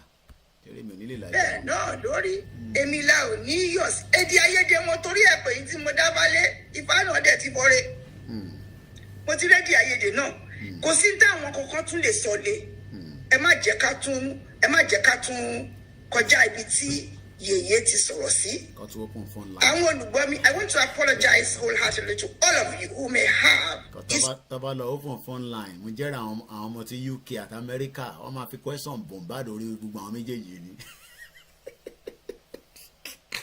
Yáyà nípa ní open phone line fún yín o. Ẹ mọ̀ pé tá a bá open phone line ẹ mọ̀ kó máa ń fire gan. Sórí phone line yẹn o mọ̀ ní tó pè yẹn tó máa sọ. Tí bá open phone line ìjọ́rẹ̀ ẹ̀yìn rí tí TVC tó bá pè kíákíá lọ máa ń já wọn dànù èyí tá a máa fún yín láyè tẹ́ máa sọ̀rọ̀ gbùrù lọ́yẹn ìwọ lọ́sàn-án yẹn lórí journalist hangout wọ́n máa jẹ́ ẹ̀dànù ni ajẹ́ kó wá kó bá wọn ajẹ́ kó wá wọ́n máa jẹ́ ẹ̀dànù ni táwọn bàbá yìí náà la máa jókòó tì kọ́ náà ń jẹ́ kọ́ dùn àwọn gbà ọ́ ṣó ṣe kù díẹ̀ níbi àbó ti tán ṣé náà pé ìyàwó Erelu ló ń sọ̀rọ̀ lọ ó dáa. Okay, Zoom. Over to you. Thank you, and I'd like to thank everybody who attended on the panel today. It was very insightful, very enlightening, and I've definitely learned a lot, and I hope everybody has too. nígbà táwọn bàbá 81 àti 95 ń jà tó ń fa òní àwọn aláti rí nǹkan kan mú lọ lè ẹ jẹ́ padà sórí kí láyé gan tá à ń bá bọ̀ tẹ́lẹ̀ torí gbogbo àwọn tó ń jà nísìnyí wọ́n ti gbàgbé pé ayé ni màmá tó bí mi á ní ayé àwọn tó wà nú ẹ̀ ló ń lọ ayé fúnra rẹ̀ gan kúrò èyí tó yẹ kó jà fún mẹ̀kúnnù irú ọmọ yìí nísìn they don't care they are putting their dirty linen outside they don't care you still have about another 10-15 minutes kò ń ṣe nígbà tá a bá fẹ́ gbé broadcast wálé ẹ̀ lẹ́ máa pe o àní gbé kọ́ọ̀lù yẹn mọ́ torí it's almost 3 o'clock let's go back to kí láyé gan. lẹ́yìn iná ni a ti sọ ìgbẹ́ tí ọlọ́run tó dúró láti ọdún ní ó ti fún àwọn bàbá ní ìdáná ṣe gẹ́gẹ́ bí ọlọ́run ti ń fún wa débọ̀ láti ọgọ́ta ọdún sẹ́yìn nígbà tí ẹnì kọ̀ọ̀kan mú wa yóò sì jáyé lọ́wọ́ wa ní ká dé bá ìdáná gbogbo wa náà tó wà sórí ilé.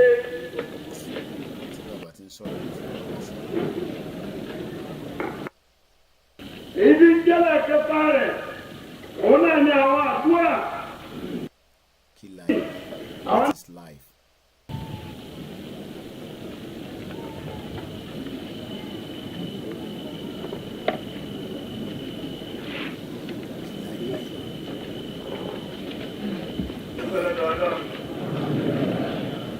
Ọba tí ń kú wájọ sínú ẹ̀sìn Islam. Ọba tó kú wájọ sábẹ́ òrùlé Al-Qur'an.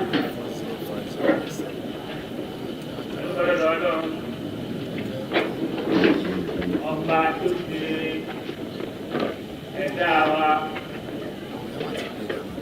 Wọ́n á ṣe oúnjẹ òdiwọ̀n. Nígbà màláì kọ́ sí. Ọwọ́ á pé gbogbo àwọn amòmè ní pé kí wọ́n wá jẹun náà. Láàrin máa dùn bá tó kọ̀ án. Oúnjẹ. Àwọn kan ti pè yín ok pé àwọn tó ń bára wọn tó fẹ́ gẹ̀ẹ́sẹ̀ ni mo lọ ń fọ́lò mo ti gbà pé àwọn kan pé nípa ẹgbẹ́ tó yẹn wálẹ̀ náà anyway so but it has just shown that if we let me bring back the screen of the Instagram back to myself and then just to because we're almost ending the broadcast. I'm going to go back to the main other screen. Let me leave this screen so that we can just close the broadcast properly. We now have opportunity to stop the mess in that contraction that we call Nigeria. A lot of us will work a little bit harder, but some people will join us because ẹlòmíì nísìn ó fi wo bí ta fi bá dé ẹlòmíì follow ẹ bọ̀bọ̀ tó ń sọ pé àní selection tábà máa selection lóòótọ́ that means Oòduà yìí máa bọ́ sí nìyẹn bọ̀ kò fi dá sí nísìn whereas ẹlòmíì ń dúró pé ẹ̀gbọ́n tòun náà máa ṣe politics bọ̀bọ̀ yìí máa dádàkúdálẹ̀ tí wọ́n ti náà máa fi mí jẹ media SA tó máa jẹ fún 4 years but kò wo the bigger picture pé tá bá gba our own independent there will be so many opportunity for everybody because ilẹ̀ tó lọ́ra ni ilẹ̀ Oòduà but ó ń wo media tó kọ̀ fi jẹ media rakaraka tán ni fún nígbà tẹ̀ bí wọ́n pè ló ń san fún wọn gan you just ask yourself that is a waste of time. We are going to stop each and every one of you because that election will not hold. Nigeria ti fall before then. tó bá rò pé Nigeria máa hold before 2023 you are wasting your time. torí nínú ẹ̀ ló ti sọ pé àwọn Fúlàní fi wá pa wọ́n tó wọ̀ nírà wá pa. nínú ẹ̀ the way things are going economy sí insecurity sórí àjálù tó ń bọ̀ be wildfire ni. But those that knows. It doesn't matter how long it will take. Ó máa mú mi rántí ọ̀rọ̀ pastor wa tí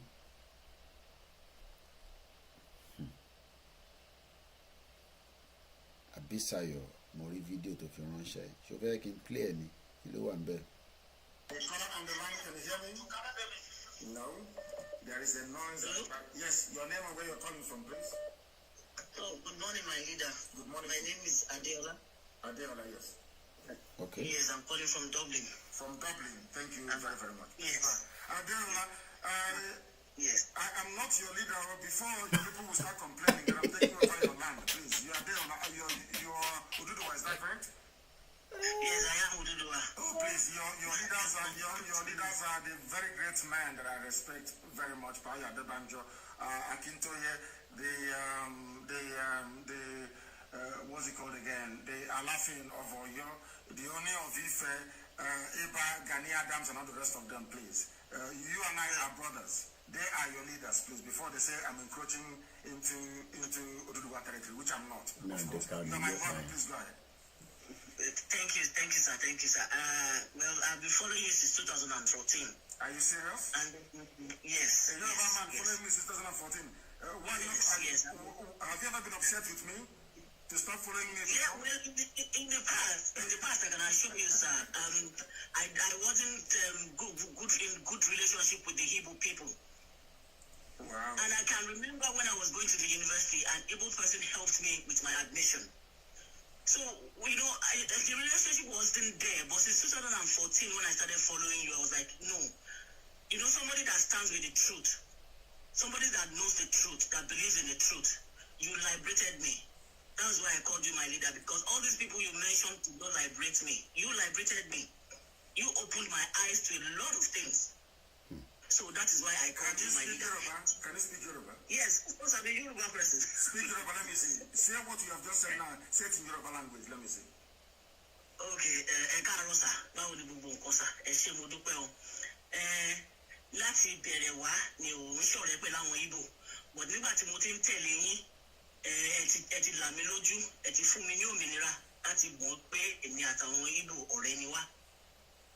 Thank you very much. That's what I'm saying. Thank you very much. I would like to ask that before the amalgamation of Nigeria, has there been any relationship between us and yourself, like that between the Yorubas and the Igbos? Do you know if there has been sort of a relationship? Because I know that a lot of people are saying that even with the Benin, then some of the Yoruba parts and all of us, we've been together and all of that, but before now, I don't know about it, but you know that if there's a relationship between us in maybe 1914 and all of that, before becoming of Nigeria, are you aware of any relationship between us? Sir? What I do know is that, as I said many times before, there was a traditional ruler of the kingdom of Omo-Okpara in my land. Yeah. I spoke to the man in 2009. And I spoke to him on the phone. He was telling me about the relationship between the Igbos and the Yoruba people. And I asked him how. He said he went to a traditional rulers meeting, council meeting in Abuja. And he was sat next to his Ekiti counterpart, another traditional ruler from Ekiti State, yes, from Ekiti. Ekiti State. And apparently they have the same surname. The same surname and the same meaning. So we didn't pursue it any further. But recently, and I have also preached in the past before I go to what I want to say now. The movement, our people came from two areas. There are the original ancient people who were in our land. Then when the Israelites left Egypt to travel to the land, to enter into the kingdom that God gave them, which is the land of Israel, some people came down through Sudan. They came down through Sudan and through Niger Republic and into Yoruba land, Yoruba territory. As the migration continued all the way into our land. Now, this another phase came through Ethiopia, and all those, I mean, they founded the Kingdom of Biafra, which is Revenue Biafra, according to history books. So the relationship is there. But if there were any formal exchange of emissaries, like emissary from one kingdom to the other, I do not know. I have not researched that hard. I have not gone there yet. But I believe, let me tell you this, I believe that the key lies in Edo State. I don't know why I strongly believe that there is something about Idu, something about Ikodomigodo. There is a relationship between the Igbos and the Yoruba people that will be found if we dig deeper. So it's not just for me, it's for everybody. We want everybody, every scholar, to go and keep digging deep into Benin Kingdom, how everything happened. Do you know why I'm saying this? Can you hear me? Is it there? You can hear me, yes. The speaker went off. Do you know why I'm saying this? Okay. Do you know why I'm saying this? Yeah. Go on, sir. Because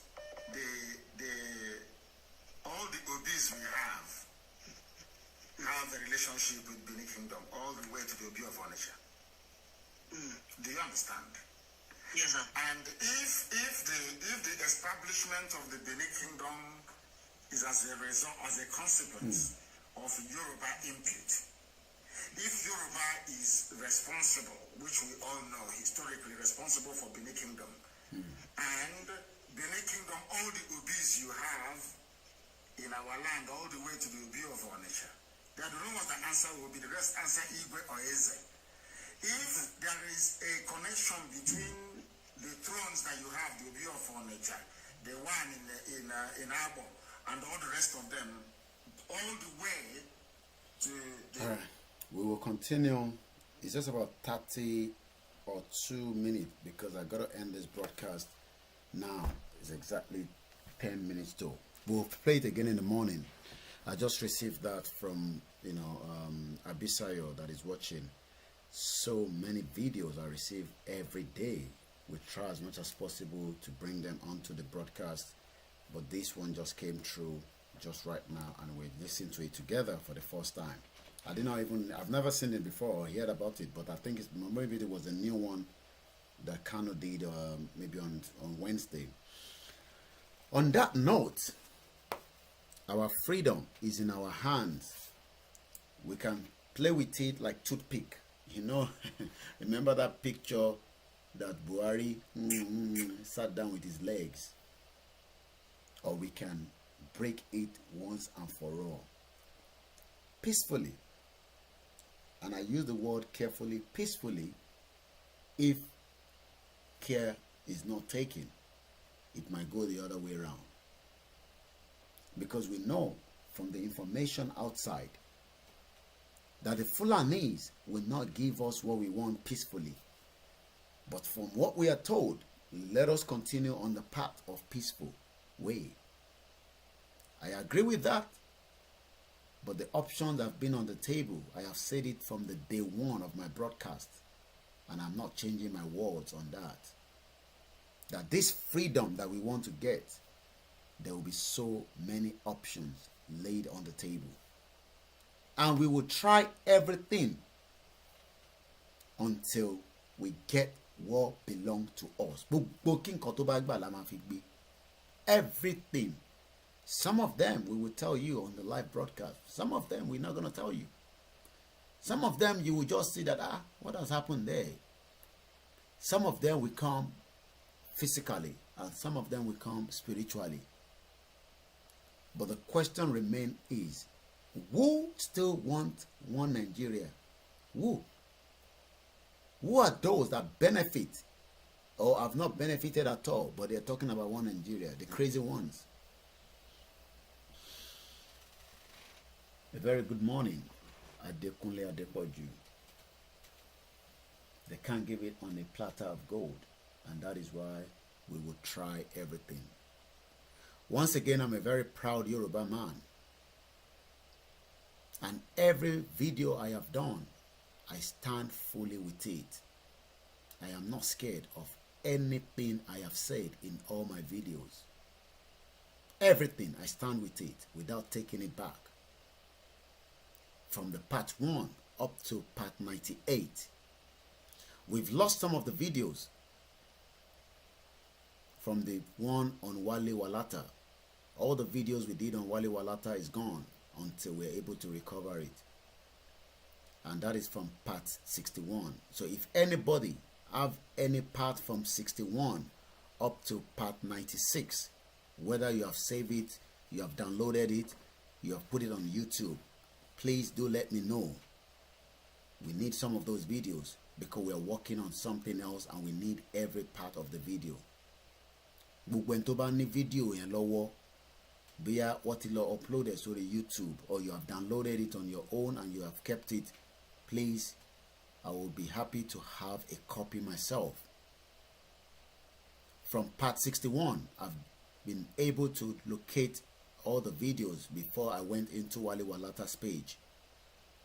But we have lost all the videos so far until Facebook allows that page to come back.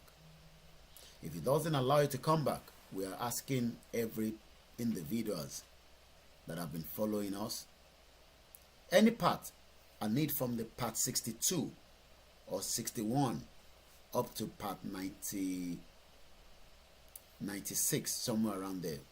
So when to ban any part lower, it doesn't matter how small you have it, let me know. Send me the link on YouTube and I'll download it back down myself. It is very, very important. We need it for the next phase of our project. Very, very important. And that is a huge number we've lost there. So we have lost part 61 up to part 96 of the videos that we've done on Wale Walata. And I say a very good morning. Just like I said, when we are going, that's when the call is going to come, but it's too late now. We'll pick up the call tomorrow morning. Olayomi Koiki is my name, and when I play the anthem, that means I have officially closed this broadcast. The support is still needed for Koiki Media so that we can continue with the good work that we are doing. No matter how big and small it is, it's going a long way. I can assure you the pressure that we are facing when it comes to cash is becoming something that we cannot say we will not mention. We have people calling that need materials. We have told you all to do materials and give it to us. We have volunteers that want to go on the street of Osun, Ekiti, Oyo, Lagos, Ogun State. But we do not have those materials. But I know that if we are truly fighting for these, we must be prepared with all the options. And some of those options is to support the media that is operating and working around the clock. Very, very important. I will sacrifice the time, the energy. We will bring more of few things that might blast your head off, that will make people ask those boiling questions. On that note, I play the anthem and I say very good morning, and I'll be back again at 8 o'clock tomorrow morning. This is the anthem.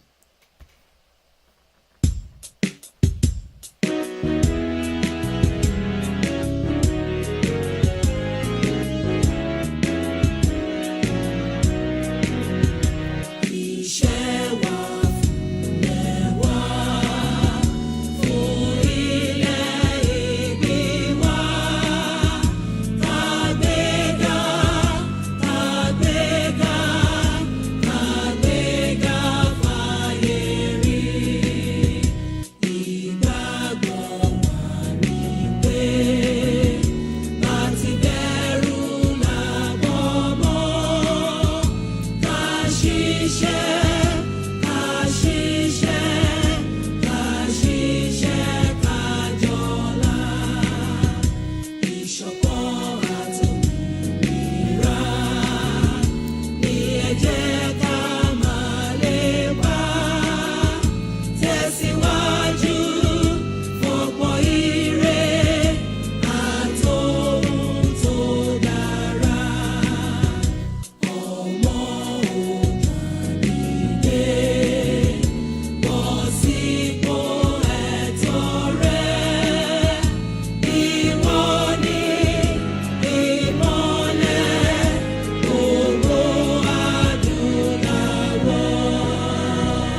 very good morning. I see you at 8:30 in the morning, inshallah. Udaro.